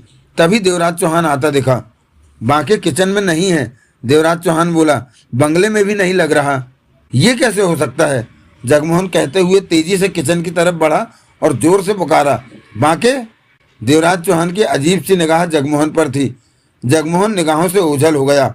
5 मिनट बाद जगमोहन वापस लौटा। चेहरे पर हैरानी परेशानी के भाव थे। बाके कहीं भी नहीं है, रुस्तम की तरह गायब हो गया। आखिर वो कहाँ गया? जगमोहन का स्वर तेज था। इस बात का जवाब मुझसे ज्यादा तुम बेहतर जानते हो, देवराज चौहान ने चुभते स्वर में कहा। क्या मतलब? जगमोहन की नजर देवराज चौहान पर जा बैठी। कौन हो तुम? मैं? जगमोहन चौंका। मैं जगमोहन हूँ, उसके होठों से निकला। अब मुझे तुम पर शक होने लगा है। क्या कह रहे हो? जगमोहन अचकचाया। आंखें फैलकर चौड़ी हो गई थी। मस्त रहे मखानी। कानों में सोहरी की फुसफुसाहट पड़ी। देवा अंधेरे में तीर चला रहा है। रुस्तम को तुम अपने बिस्तर पर सोया छोड़कर आए और वो गायब हो गया, देवराज चौहान बोला। तो इसमें मेरा क्या कसूर है? बाकी को तुम किचन में छोड़कर आए और वो गायब हो गया, तो क्या करूं मैं? अगर वो गायब हो गए। जगमोहन के माथे पर बल नजर आने लगे। सोहनलाल तुम्हें बंगले से बाहर उतारकर खुद कार ले गया और अभी तक वापस नहीं लौटा। कई घंटे बीत गए, फोन मिलाओ तो उसका फोन नहीं मिल रहा। देवराज चौहान ने चुभते स्वर में कहा, ये तीनों आखिरी बार सिर्फ तुम्हारे संपर्क में आए और गायब हो गए। अब तुम्हें पूर्वाभास भी नहीं हो रहा।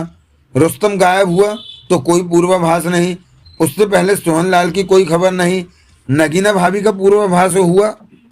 जगमोहन ने कहना चाहा, रुस्तम के गायब होने के बाद तुम्हें उसका पूर्वाभास नहीं हुआ, जबकि बारी बारी सबका हो रहा था, तो इसमें मेरी क्या गलती है? नहीं हुआ तो नहीं हुआ। जगमोहन झल्लाया। तुम जगमोहन नहीं बल्कि उसके चेहरे में बहरूपिये हो। देवराज चौहान ने होठ भींचकर कहा, तुम्हारा दिमाग खराब हो गया है, तुम इस बात को नकार नहीं सकते। देवराज चौहान के दांत भिज गए। देवा अंधेरे में तीर चला रहा है, तू लगा रहे अपनी लाइन पर। सोहरी की फुसफुसाहट पुनः कानों में पड़ी। मुझे लगता है कि जथुरा अब अपनी कोशिश में कामयाब होने लगा है। जगमोहन चिढ़कर बोला, वो हम में झगड़ा करवाना चाहता है, एक दूसरे के प्रति मन में शक डालना चाहता है और वो सफल हो गया। तुम्हारे मन में मेरे लिए शक आ गया है कि मैं नहीं तो आगे कुछ भी कहना बेकार होगा। देवराज चौहान जगमोहन को देखता रहा। जगमोहन ने कुछ नहीं कहा।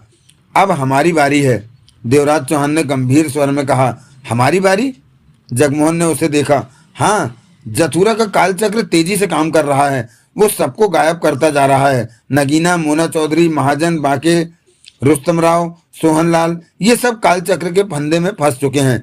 देवराज चौहान ने गंभीर स्वर में कहा, फिर तो हम दोनों और पारसनाथ ही बचे हैं। हाँ, देवराज चौहान ने उसे देखा। क्या पता पारसनाथ भी फंस चुका हो, मैं उसे फोन करके देखता हूँ। जगमोहन ने पारसनाथ का नंबर मिलाया। बात हो गई। तू ठीक है? जगमोहन ने व्याकुलता से पूछा। तू घबराया हुआ क्यों है? बाकी और रुस्तम भी जाने कहाँ गायब हो गए, हम तीनों ही बचे हैं। सोहनलाल का भी कुछ पता नहीं चल रहा। ओह, बात करके जगमोहन ने देवराज चौहान से कहा, अभी तक तो पारसनाथ ठीक है। जथुरा इस बात की पूरी चेष्टा कर रहा है कि हम पूर्व जन्म में प्रवेश कर सकें। देवराज चौहान बोला, मुझे समझ नहीं आता कि आखिर हम पूर्व जन्म में प्रवेश करना ही क्यों चाहते हैं। जगमोहन झल्लाया, हम नहीं प्रवेश करना चाहते, परंतु हालात ऐसे बनते जा रहे हैं कि हम चुप भी नहीं बैठ सकते। हम नहीं जानते कि जथुरा हम सबको गायब करके कहाँ ले जा रहा है, वो करना क्या चाहता है। देवराज चौहान ने परेशान स्वर में कहा, हम सिर्फ इतना जानते हैं कि जथुरा तब तक हमें कोई नुकसान नहीं पहुंचा सकता जब तक हम पूर्व जन्म की धरती पर कदम न रख दें, और वो हमें हर हाल में रोकने की चेष्टा में है कि हम पूर्व जन्म में प्रवेश न कर सकें। मखानी, कानों में सोहरी की फुसफुसाहट पड़ी। देवा का दिमाग खराब होता जा रहा है, इसे कुछ भी ठीक से समझ नहीं आ रहा। कुछ ही देर की बात है, कमला रानी के आते ही ये भी पिशाचों के कब्जे में होगा। मैं इसे भी बेहोश करूं क्या? जगमोहन धीमे स्वर में बड़बड़ा उठा। तू अकेला देवा को नहीं संभाल सकता, मामला खराब मत कर देना, कमला रानी को आ लेने दे। देवराज चौहान ने जगमोहन को देखकर कहा, कुछ कहा तुमने? नहीं। जगमोहन ने चेहरे पर परेशानी ओढ़े इनकार में सिर हिला दिया।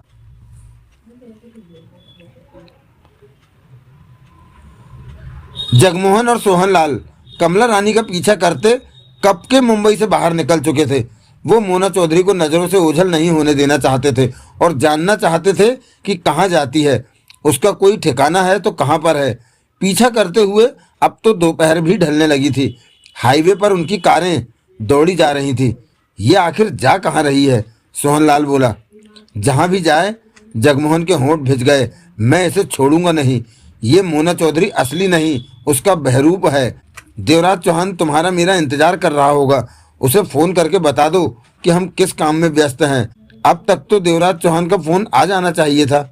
सोहनलाल जेब से फोन निकालता कह उठा, जथुरा ने हम लोगों के बहरूप पेश करके हमारा दिमाग खराब कर रखा है। जथुरा का ये तमाशा ज्यादा नहीं चलने वाला। जगमोहन कड़वे स्वर में बोला, जल्दी ही सब ठीक हो जाएगा। सोहनलाल ने देवराज चौहान का नंबर मिलाया। 2-4 बार कोशिश की परंतु नंबर नहीं मिला। मेरे फोन में शायद सिग्नल नहीं आ रहा, मेरा फोन ले लो। जगमोहन ने जेब से अपना फोन निकालकर उसे दिया। तभी आगे जा रही कमला रानी की कार को सड़क से उतरकर कच्चे में जाते देखा। ये कहाँ जा रही है? सोहनलाल ने गर्दन घुमाकर सामने देखा। साथ ही नंबर मिला रहा था। उधर गांव है कोई। नंबर मिलाने के बाद सोहनलाल ने फोन कान से लगाया, परंतु नंबर नहीं लगा। तुम्हारे फोन से भी नंबर नहीं लग रहा, सोहनलाल ने कहा। रहने दो, मेरे ख्याल में हम मंजिल पर आ पहुंचे हैं। मोना चौधरी का बहरूप उस गांव की तरफ जा रहा है, वहीं उसका ठिकाना होगा। उस गांव में? मुझे नहीं लगता। हाईवे छोड़कर उस गांव की तरफ जाने का तो यही मतलब है सोहनलाल। वो अभी तक पीछे हैं कमला रानी। भौरी की आवाज कानों में पड़ी। जग्गू और गुलचंद सोचते हैं कि जैसे मुझे उनके पीछे आने का पता नहीं है। कमला रानी मुस्कुरा पड़ी। तेरे को जैसा समझाया है वैसा ही करना, जल्दी से काम को पूरा कर। कर तो रही हूँ भौरी, मैं देख रही हूँ तेरे में सुस्ती आ रही है। तू ऐसे ही ढीली होती रही तो मखानी से कैसे मिलेगी? मखानी? कमला रानी की आंखों में चमक आ गई। वो कहाँ है? तेरे इंतजार में बैठा है। किधर? देवा के पास। उसने अपना काम पूरा कर लिया है। वो तेरे से तेज है। क्यों ना होगा? कमला रानी मुस्कुराई।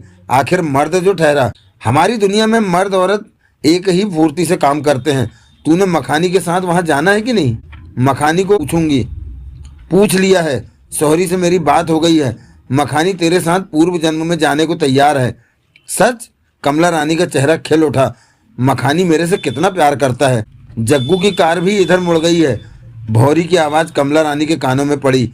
वो तेरे को मिन्नो समझ रहा है। फिर तुरंत ही कह उठी, 1 मिनट, सोहरी कुछ कह रहा है। 2 पलों के बाद भौरी कह उठी, मैंने तेरे को गलत कहा। जग्गू और गुलचंद जानते हैं कि तुम मिन्नो नहीं, उसका बहरूप है। इसलिए वो तेरे पीछे हैं कि देख सके तू जाती कहाँ है, क्या कर रही है। कमला रानी कुछ नहीं बोली। सामने के कच्चे मकान के पीछे है कुआं, सीधे वहीं चल। कमला रानी कार को वहीं ले गई। बस अब बाहर आ जा। कमला रानी बाहर निकली और पलटकर पीछे देखा। काफी दूर से कार इधर आती दिखाई दी। सब याद है तेरे को? हाँ, मैं तेरा रूप बदल रही हूँ। जग्गू और गुलचंद आए तो सब संभाल लूंगी, तू मेरा रूप बदल। मात्र 10 सेकंड बीते कि कमला रानी का रूप बदलने लगा। देखते ही देखते वो गांव की बूढ़ी औरत में परिवर्तित हो गई। झुर्रियों से भरा चेहरा, शरीर पर सूती मैला हो रहा सूट, बालों की चुटिया हुई पड़ी थी, पांवों में टूटी सी चप्पल थी। कमला रानी पीठ झुकाए सामने नजर आ रहे कुएं की तरफ बढ़ने लगी। इस वक्त यहाँ गांव का कोई इंसान नजर नहीं आ रहा था। ये काम खत्म कर, भौरी की आवाज कमला रानी के कानों में पड़ी। इसके बाद तेरे को देवा के पास भेजूंगी, वहां मखानी भी होगा।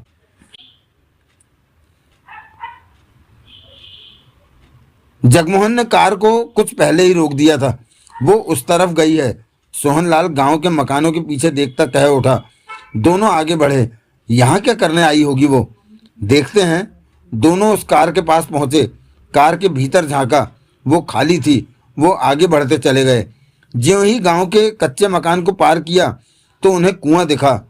कुएं के पास बूढ़ी औरत दिखी जो कुएं के भीतर झांक रही थी। दोनों की निगाह इधर उधर गई, परंतु उन्हें मोना चौधरी न दिखी। कहाँ गई वो? उस बुढ़िया से पूछते हैं। दोनों बुढ़िया के पास जा पहुंचे। सुनो, सोहनलाल ने बुढ़िया से कहा, अभी अभी यहाँ एक लड़की आई थी, किधर गई? बुढ़िया कुएं में झांकना छोड़कर सीधी हुई और पलटी। क्या कहा? उसने पूछा। अभी अभी यहाँ एक लड़की आई थी, वो कहाँ गई? तुमने देखा होगा उसे? सोहनलाल ने पुनः कहा। शर्म नहीं आती? बुढ़िया ने आंखें निकालकर कहा।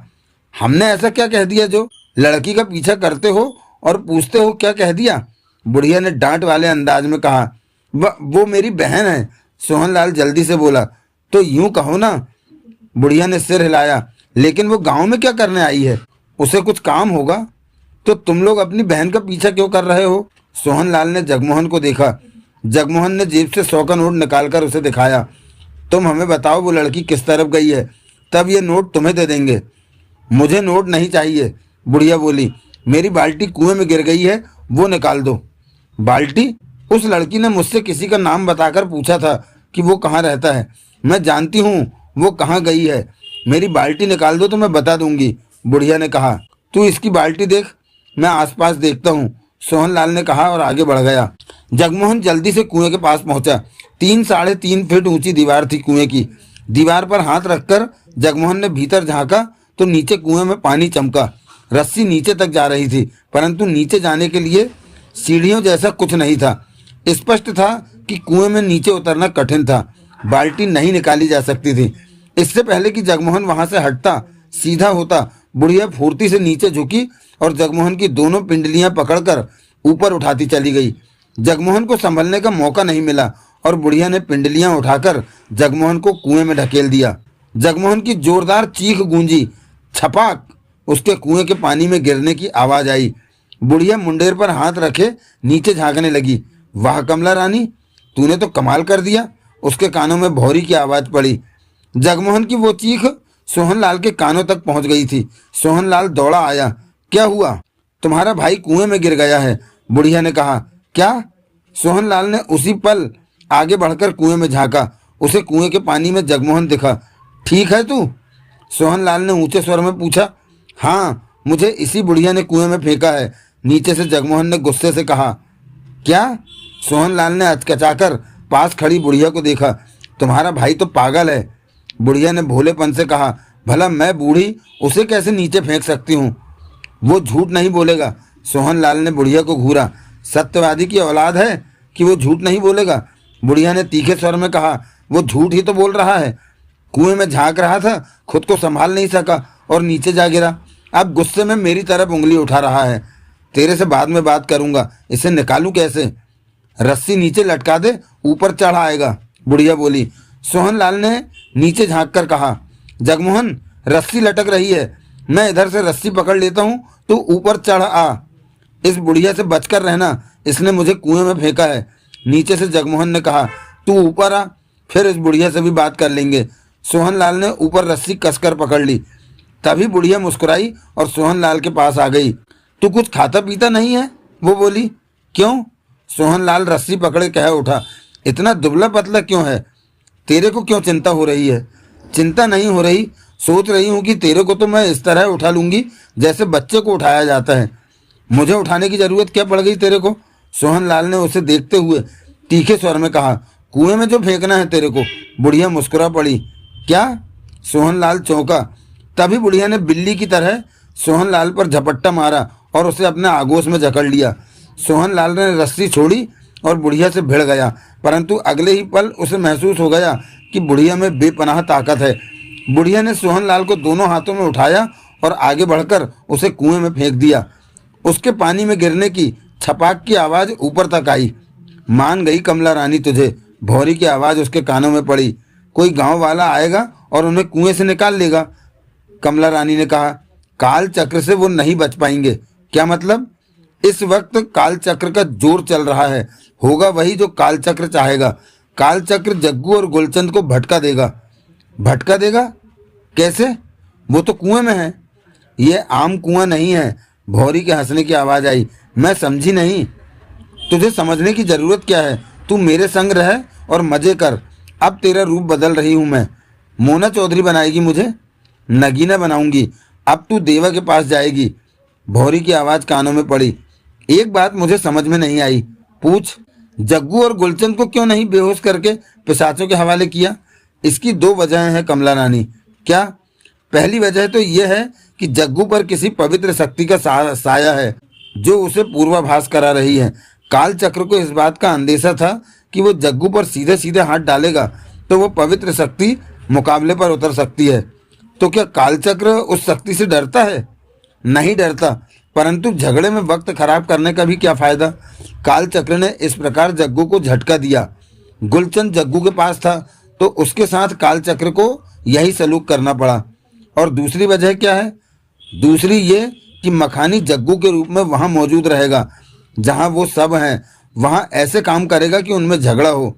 समझ गई, कमला रानी ने सिर हिलाया। अब तू मुझे नगीना बना।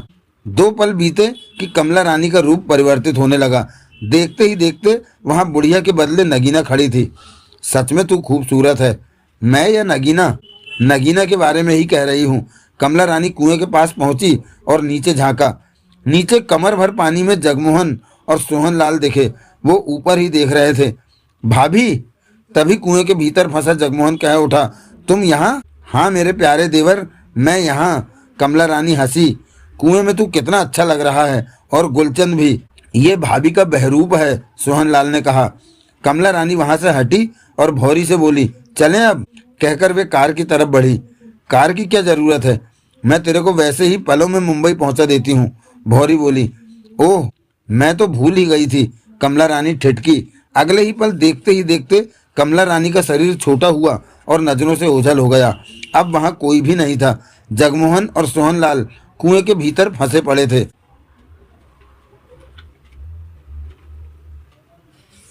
देवराज चौहान ड्राइंग रूम में टहल रहा था, चेहरे पर गंभीरता थी। जगमोहन बना मखानी सोफा चेयर पर खामोशी से बैठा था। काफी देर से उनके बीच खामोशी थी। शाम के 6 बजने जा रहे थे। सोहनलाल अभी तक नहीं लौटा। जगमोहन कह उठा, अब मुझे पूरा विश्वास है कि वो मुसीबत में फंस चुका है। देवराज चौहान ने जगमोहन को देखा, कहा कुछ नहीं, टहलता रहा। तुम चुप क्यों हो, कुछ तो बोलो, जगमोहन ने झल्लाकर कहा। क्या कहूँ, मेरे पास कहने को कुछ भी नहीं है। जथुरा एक एक करके सबको गायब करता जा रहा है, देवराज चौहान ने ठिठक कर होंठ भींचते हुए कहा। हैरानी की बात है कि बांके और रुस्तम को बंगले से ही गायब कर दिया। ये बात स्पष्ट है कि जथुरा की पहुंच बंगले के भीतर तक है और हम सुरक्षित नहीं हैं। बचाव में भी कुछ नहीं कर सकते। जगमोहन ने गहरी सांस ली। पहले पता तो चले कि किस चीज से बचाव करना है, देवराज चौहान ने कड़वे स्वर में कहा। अनजानी ताकतों से हम मुकाबला नहीं कर सकते। हम सब साधारण इंसान हैं और जथुरा पूर्व जन्म में ताकत रखता है, उसके पास विद्या है। तुम भूले नहीं होगे कि पूर्व जन्म में क्या क्या होता है। हम वहां पर बेबस से हो जाते हैं, इतने भी बेबस नहीं होते जितना कि तुम कह रहे हो। हम वहां के हालातों का मुकाबला करते हैं, फिर भी पूर्व जन्म में हमारे लिए कठिनाइयां हैं। क्या हम पूर्व जन्म में जाएंगे, पूछा जगमोहन ने। पक्का जाएंगे, देवराज चौहान ने दृढ़ता से कहा। जिस तरह जथुरा हमें रोकने के लिए अपनी ताकतें लगा रहा है, उसी तरह पवित्र शक्तियां भी हरकत में आ चुकी होंगी कि हमें पूर्व जन्म में भेजा जा सके। जब जब भी हालात बने हैं, हम पूर्व जन्म में अवश्य गए हैं। एक बार भी ऐसा नहीं हुआ कि हम रुके हों। तभी मखानी के कानों में सोहरी की फुसफुसाहट पड़ी। मखानी, कमला रानी आ गई है। मखानी का दिल जोरों से उछला, परंतु चेहरा शांत ही बनाए रखा। तभी बेल बज उठी। जगमोहन रूपी मखानी अपने पर काबू रखे शांत भाव से उठा। देवराज चौहान ठिठका। कौन हो सकता है, जगमोहन बोला। शायद सोहनलाल आया हो, देखता हूँ, कहकर जगमोहन दरवाजे की तरफ बढ़ गया। जगमोहन ने दरवाजा खोला। सामने नगीना खड़ी थी। भाभी, जगमोहन खुशी भरे स्वर में कह उठा। तेरे भैया कहाँ हैं, नगीना व्याकुल स्वर में कह उठी। नगीना की आवाज सुनकर देवराज चौहान चौंका। नजरें दरवाजे की तरफ गईं। उसने नगीना को भीतर आते देखा। देवराज चौहान के चेहरे पर खुशी की हल्की सी चमक आ गई। कैसे हैं आप? भीतर आने पर नगीना ने देवराज चौहान को देखा तो उसकी तरफ दौड़ी। नगीना, देवराज चौहान के स्वर में खुशी थी। पास आकर नगीना देवराज चौहान से लिपट गई। भाभी, पास आता जगमोहन बोला। मुझे पूर्वाभास हुआ था कि तुम बंगले पर आओगी। नगीना और देवराज चौहान अलग हुए। तुम कहाँ थी नगीना, पूछा देवराज चौहान ने। वो जगह मैं नहीं जानती, होश आने पर बहुत घबराई हुई थी। मोना चौधरी मुझे बेहोश करके उठा ले गई थी। वो कोई जंगल जैसी जगह थी, पास में कहीं समुद्र भी था। मैं वहां से भाग आई, टैक्सी पर यहाँ पहुंची। वहां, देवराज चौहान बोला। मोना चौधरी, महाजन, रुस्तम, बांके, सोहनलाल भी बेहोश दिखे होंगे। नहीं, वहां मुझे कोई और नहीं दिखा। देवराज चौहान ने जगमोहन को देखकर कहा। तुमने तो पूर्व जन्म में सबको एक ही जगह पर पास पास बेहोश पड़े देखा था। हाँ, देखा था।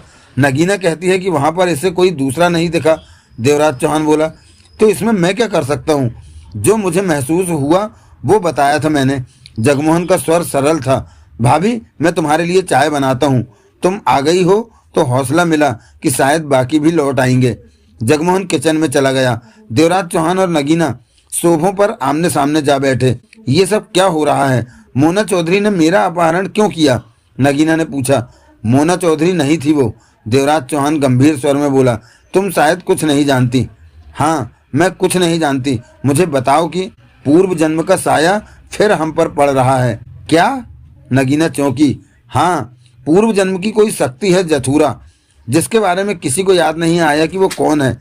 वो जथुरा चाहता है कि हम पूर्व जन्म का सफर न करें, परंतु कोई शक्ति जगमोहन को पूर्वाभास कराकर पूर्व जन्म के सफर की तैयारी करवा रही है। क्या मतलब? मुझे सारी बात बताइए कि हालातों को समझ सकूं। देवराज चौहान नगीना को सब कुछ बताने लगा। इस दौरान जगमोहन काफी बनाकर ले आया, वो भी पास बैठ गया। नगीना ने सब कुछ सुना।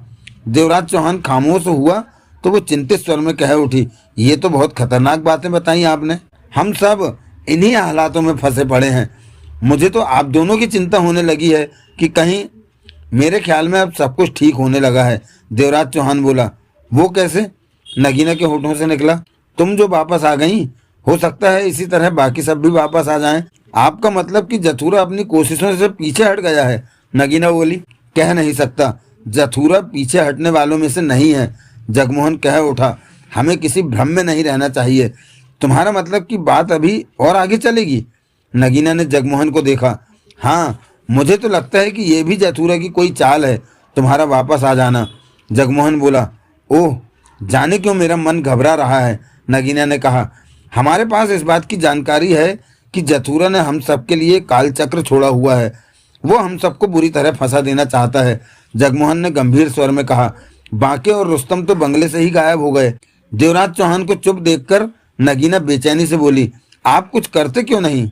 मैं नहीं समझ पा रहा हूँ कि क्या करूँ, क्योंकि हालातों को मैं ठीक से समझ नहीं पा रहा कि आखिर जथुरा करना क्या चाहता है। इतना जरूर है कि उसने हमें बेहद परेशान कर रखा है। वो बहुत कुछ कर रहा है और हमारे करने को कुछ नहीं। अब हम क्या करें? नगीना ने उलझन भरे स्वर में कहा। मैंने पहले ही कहा है कि हम कुछ नहीं कर सकते। ये हाथ पांवों का खेल नहीं, जथुरा की ताकतों की चाल है। परंतु मैं इतना जानता हूँ कि जथुरा कुछ भी कर ले, हमारी पूर्व जन्म की यात्रा को नहीं रोक सकता। जब जब भी पूर्व जन्म के सफर का संयोग बना है, तब तब हमने पूर्व जन्म में प्रवेश किया है। अब भी कुछ ऐसा होगा कि हम पूर्व जन्म में प्रवेश कर जाएंगे। तीनों एक दूसरे को देख रहे थे। कॉफी ठंडी हो रही है, जगमोहन बोला। सबने कॉफी का प्याला उठा लिया। ऐसे मौके पर अक्सर पेशीराम फकीर बाबा आकर हमें सलाह देता है, उलझने दूर करता है, परंतु इस बार पेशीराम हमसे बात करने नहीं आया। देवराज चौहान ने गंभीर स्वर में कहा। उसका ना आना भी हमारे सामने सवाल खड़ा करता है कि कोई तो बात होगी ही, जो इन हालातों में भी वो नहीं आया। जगमोहन सोच भरे स्वर में बोला। पेशीराम को सिर्फ एक ही काम है, वो है कि मेरी और मोना चौधरी की दुश्मनी खत्म कराकर श्राप से मुक्ति पाले। वो 3 जन्मों से मुक्ति पाने के लिए ही भटक रहा है। इस वक्त मैं और मोना चौधरी को हालातों ने करीब करीब कर रखा है। इस मौके को पेशीराम कभी भी गंवाना नहीं चाहेगा। मुझे हैरानी है कि वो अभी तक आया क्यों नहीं। देवराज चौहान ने जगमोहन को देखा। इस बारे में तो पेशीराम ही जवाब दे सकता है, जगमोहन ने गंभीर स्वर में कहा। इसी तरह की बातें उनमें होती रहीं। काफी समाप्त करके नगीना देवराज चौहान से बोली। मैं इसी बंगले पर रहना चाहती हूँ अभी, आपको ऐतराज तो नहीं? मैं स्वयं तुम्हें अपने पास ही देखना चाहता हूँ, देवराज चौहान गंभीर स्वर में बोला। जो हालात हैं उन्हें देखते हुए कुछ नहीं कहा जा सकता कि कब क्या हो जाए। हम कभी भी किसी नई मुसीबत में घिर सकते हैं। मैं कुछ देर आराम करना चाहूंगी, कहकर नगीना उठी और भीतर के कमरे की तरफ बढ़ गई। देवराज चौहान के चेहरे का तनाव अब कुछ कम था। कितनी अच्छी बात है कि भाभी लौट आई, जगमोहन मुस्कुराकर बोला। हाँ, बात तो तब बने जब बाकी भी इसी तरह लौट आए।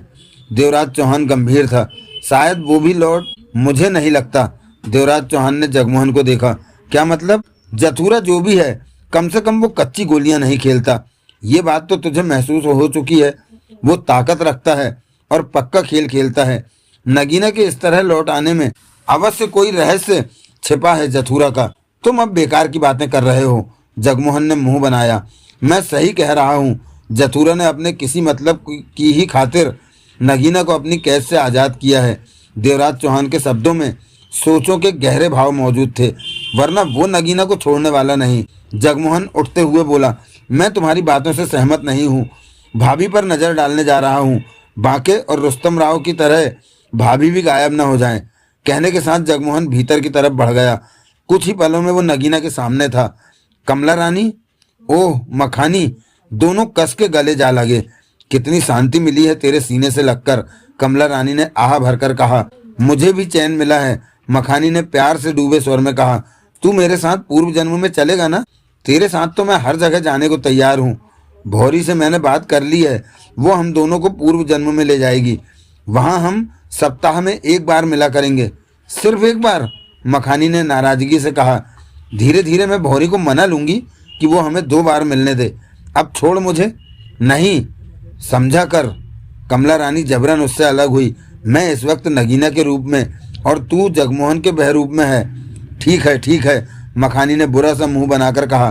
काम की तरफ ध्यान दे, देवराज चौहान को पिशाच के फंदे में पहुंचाना है। कमला रानी ने धीमे स्वर में कहा। मैं कोई रास्ता निकालता हूँ, उसके सिर में कुछ मारकर बेहोश कर दे। कमला रानी ने कहा। मखानी, सोहरी की आवाज कानों में पड़ी। देवा आसानी से कब्जे में नहीं आएगा, तो तुम दोनों मिलकर देवा पर काबू करो। मैं उसे काबू में कर लेता। अगर ये तेरे अकेले के बस का काम होता तो मैं क्यों कहता कमला रानी के आने का इंतजार कर। अगर तुम लोग चूक गए तो देवा तुम्हें खत्म कर देगा। वो पहले से ही गुस्से में है। क्या करूं मैं? उसकी कॉफी में बेहोशी की दवा मिला देना। कमला रानी उसे बातों में लगाए रखेगी जिससे स्वाद का पता नहीं चलेगा। 2 घूंट कॉफी भी उसने पी ली तो वो बेहोश होने से बच नहीं सकेगा। इस बीच अगर उसे शक हो जाए तो तुम लोग ही सब कुछ संभालोगे। बेहोशी की दवा मैं कहाँ से लाऊंगा? वो तेरे को किचन में चीनी के डिब्बे के ऊपर रखी पुड़िया में मिलेगी। तो सब इंतजाम पहले ही कर रखा है तूने? मखानी ने कहा। अभी तो देवराज चौहान ने कॉफी पी है, कुछ वक्त ठहर कर उसे कॉफी पिलाना। जल्दबाजी मत करना वरना देवा शक खा जाएगा। ठीक है, ये काम निपटा, फिर अगला काम करना है। अभी मैं और काम नहीं करूंगा, मखानी ने बच्चों जैसी जिद भरे स्वर में कहा। क्यों? पहले मैं कमला रानी के साथ, वो बाद में, पहले काम। हमारी दुनिया में कामों को महत्व दिया जाता है। कार्य पूरे हों तो तभी आराम की सोची जाती है। मैं जो कमला रानी के साथ करूंगा वो भी तो कार्य है, महत्वपूर्ण कार्य। मखानी चिढ़कर बोला। तू मेरी बात नहीं मानेगा तो मैं तुझे छोड़कर चला जाऊंगा। जाना मत, मखानी डरकर बोला। नहीं तो मैं मर जाऊंगा। अगला काम क्या है? परसों को भूल गया तू? ओह पारसनाथ, समझ गया। उसे भी बेहोश करना है कि पिशाच उसे ले जा सके। उसके बाद तो मुझे छुट्टी मिलेगी, थोड़ी सी, ज्यादा नहीं। ज्यादा क्यों नहीं? क्योंकि अब तूने जग्गू की जगह लेनी है। जग्गू बनकर देवा के साथ रहेगा और उनकी मुसीबतें बढ़ाएगा। मिन्नो के प्रति उसे भड़काएगा कि देवा मिन्नो को खत्म कर देना चाहे। इस दौरान सब लोग वहां पर होंगे। झगड़ा कराना है सब में। ये काम तो मेरे लिए आसान है। तू ये काम करना, फिर बताना कि आसान है या कठिन। सोहरी की फुसफुसाहट कानों में पड़ रही थी। तो कमला रानी कोई काम नहीं करेगी तब? मखानी ने पूछा। वो भी तेरे पास ही रहेगी। किस रूप में? नया रूप देखेगा तू वहां कमला रानी का, ये तेरे को वहीं पे पता चलेगा। तो मैं कमला रानी को पहचानूंगा कैसे? कमला रानी ही तेरे से बात कर लेगी तब। अब तू ज्यादा मत पूछ और देवा का काम खत्म कर। काल चक्र को अपना काम समय सीमा के भीतर पूरा करना है। काल चक्र को जब काम सौंपा जाता है तो उसे समय सीमा से बांध दिया जाता है। ओह, मगर काम समय सीमा के भीतर पूरा ना हो तो काल चक्र से बंधा हर कोई जान गंवा बैठेगा। मत भूल, अब तू भी काल चक्र से बंध चुका है। ये तो मुसीबत वाली बात बताई। फिर तो मुझे सारे काम जल्दी करने पड़ेंगे, मखानी ने फंसे स्वर में कहा।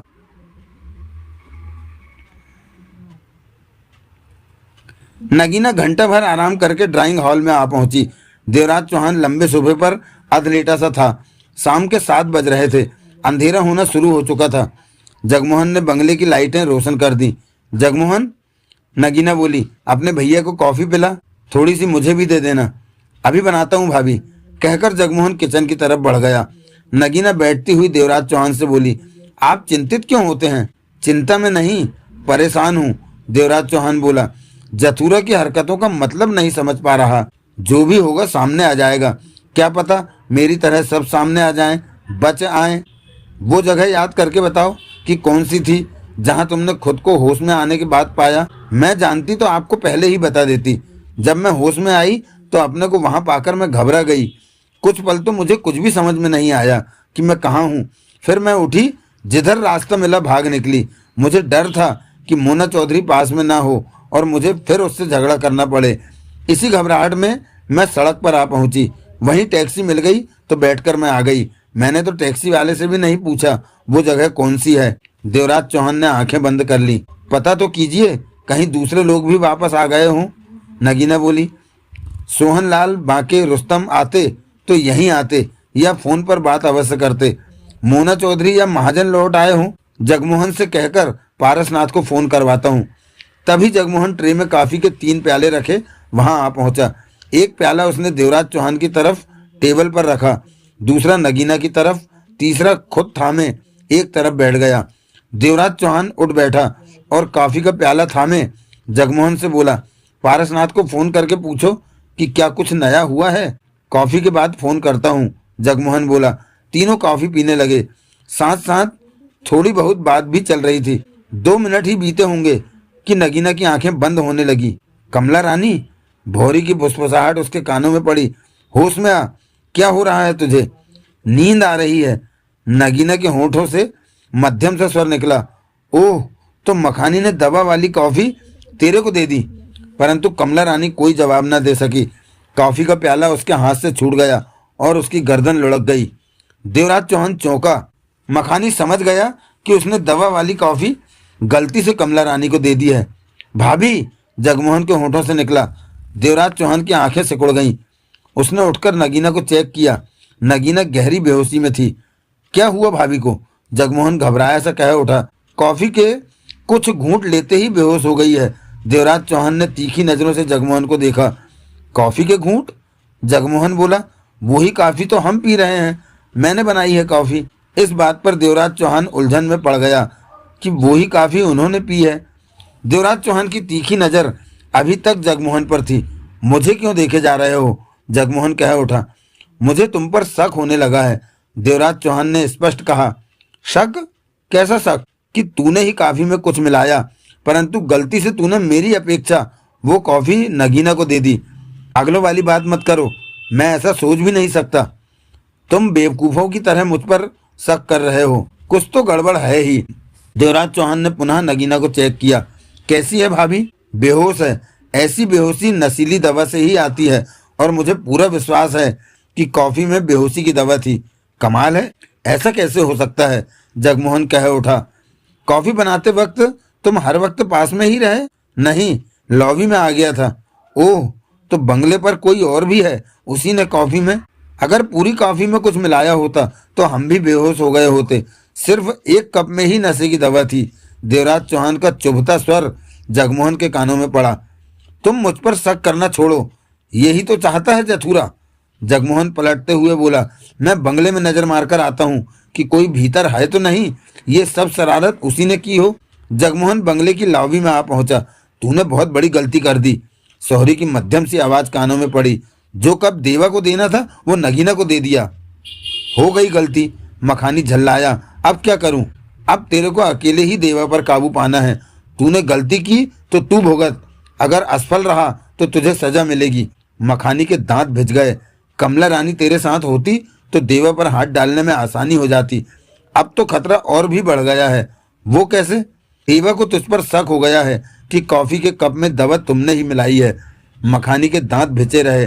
तू अपना काम पूरा कर। मैं देवा का मुकाबला कर पाऊंगा? तेरे में जग्गू जितनी ताकत है। सोहरी की आवाज कानों में पड़ी थी।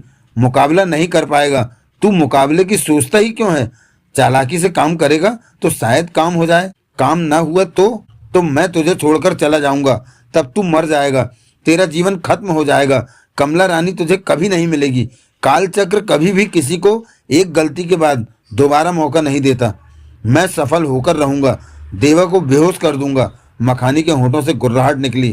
कर, मैं भी देखता हूं कि तू ये काम कैसे पूरा करता है। अपना जीवन बचा पाता है कि नहीं।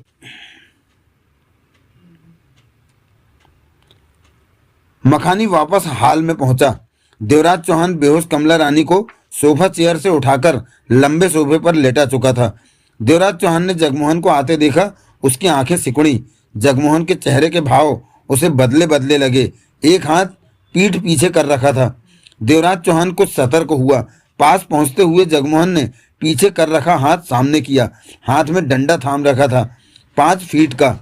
देवराज चौहान सतर्क से उसे देखे जा रहा था। भीतर एक आदमी मिला। जगमोहन गुस्से से बोला। मैंने उसे बेहोश कर दिया है डंडा मारकर। कौन आदमी? मैंने उसे पहले कभी नहीं देखा। तुम देखो उसे। कि क्या तुमने उसे पहले कभी देखा है? देवराज चौहान कमला रानी के पास से उठ खड़ा हुआ। कहाँ है वो? भीतर लॉबी में। मुझे पूरा विश्वास है कि उसी ने कॉफी के प्याले में बेहोशी की दवा डाली होगी। उसे मौका नहीं मिल पाया कि तीनों प्यालों में वो दवा डाल सके। जगमोहन के स्वर में गुस्सा था। देवराज चौहान उसके साथ चल पड़ा। जगमोहन की बातें सुनकर देवराज चौहान उसके प्रति लापरवाह हो गया था। उसने सोचा कि वो यूं ही जगमोहन पर शक कर रहा था और इसी लापरवाही का फायदा उठाया मखानी ने। देवराज चौहान 2 कदम आगे निकल गया। या यूं कह लें कि मखानी ही धीमा होकर 2 कदम पीछे हट गया था और पीछे से मखानी ने डंडे का भरपूर वार देवराज चौहान के सिर पर किया। देवराज चौहान के होठों से पीड़ा भरी कराह निकली। वो बिजली की तरह घूमा और एक हाथ से डंडा पकड़ लिया। चेहरा क्रोध और पीड़ा से धधक उठा था। मखानी के भी दांत भिजे हुए थे। तो तुम जगमोहन नहीं हो, मेरा शक ठीक निकला। तभी मखानी ने जूते की ठोकर देवराज चौहान की टांगों के बीच मारी। देवराज चौहान चीख पड़ा। डंडा उसके हाथ से छूट गया। दोनों हाथ टांगों के बीच रख लिए। पागल हो चुके मखानी ने दोनों हाथों से डंडा थामकर पूरी ताकत से देवराज चौहान के सिर पर मारा। ये वार घातक सिद्ध हुआ। नीचे जा गिरा देवराज चौहान। सिर से बहता खून चेहरे और फर्श पर बिखरने लगा। तू ठीक समझा कि मैं जगमोहन नहीं हूँ, मैं मखानी हूँ, मखानी। देवराज चौहान बेहोश हो चुका था। सॉरी, मखानी ने डंडा फेंकते हुए ऊंचे स्वर में पुकारा। तूने तो कमाल कर दिया मखानी, मैंने अपनी जिंदगी बचाई है। मैं मर जाता तो कमला रानी का क्या होता? उसकी फिक्र क्यों करता है? कमला रानी को कोई दूसरा मिल जाता। ऐसा मत कह, कमला रानी सिर्फ मेरे से ही प्यार करेगी। सोहरी के हंसने की आवाज कानों में पड़ी। पिशाचों को बोला कि वो रास्ते में है, आ रहे हैं। कमला रानी को होश कब आएगा? अभी आ जाएगा। भौरी उसके भीतर गई बेहोशी की दवा का असर खत्म कर रही है। कुछ ही देर में कमला तेरे सामने खड़ी होगी। अगला काम पारसनाथ को बेहोश करना है? पूछा मखानी ने। हाँ, उसके बाद बात की तेरे को बता ही चुका हूँ। परसों को भी बेहोश कर, कमला रानी के साथ ही उसके पास जाना। तू जगमोहन के रूप में ही उसके पास जाएगा और कमला रानी नगीना के चेहरे में ही। कुछ देर मैं यहीं पर कमला रानी के साथ रहूंगा। मखानी एकाएक मुस्कुराकर बोला। सिर्फ कुछ देर, उसके बाद मैं और भौरी तुम दोनों को परसों के पास दिल्ली पहुंचा देंगे।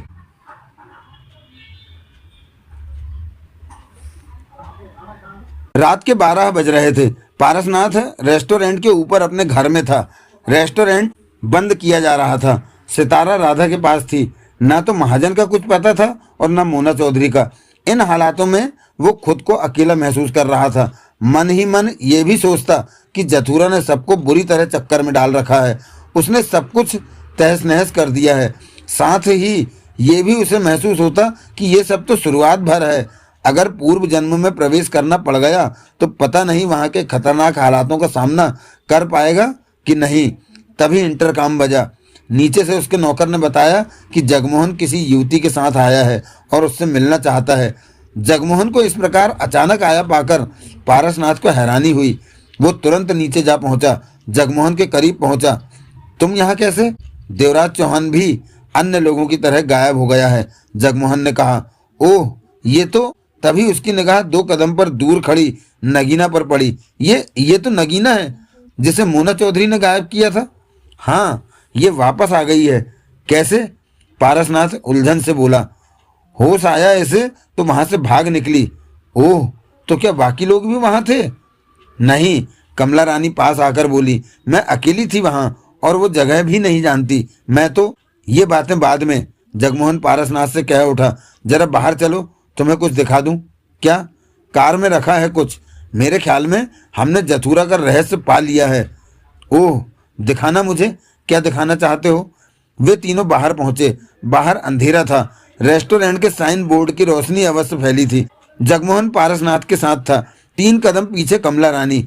कमला रानी ने पहले से ही एक तरफ रखी ईंट उठाई और दबे पांव पारसनाथ के पीछे पहुंचकर वेग के साथ जोरों से 3-4 बार सिर पर चोट कर दी।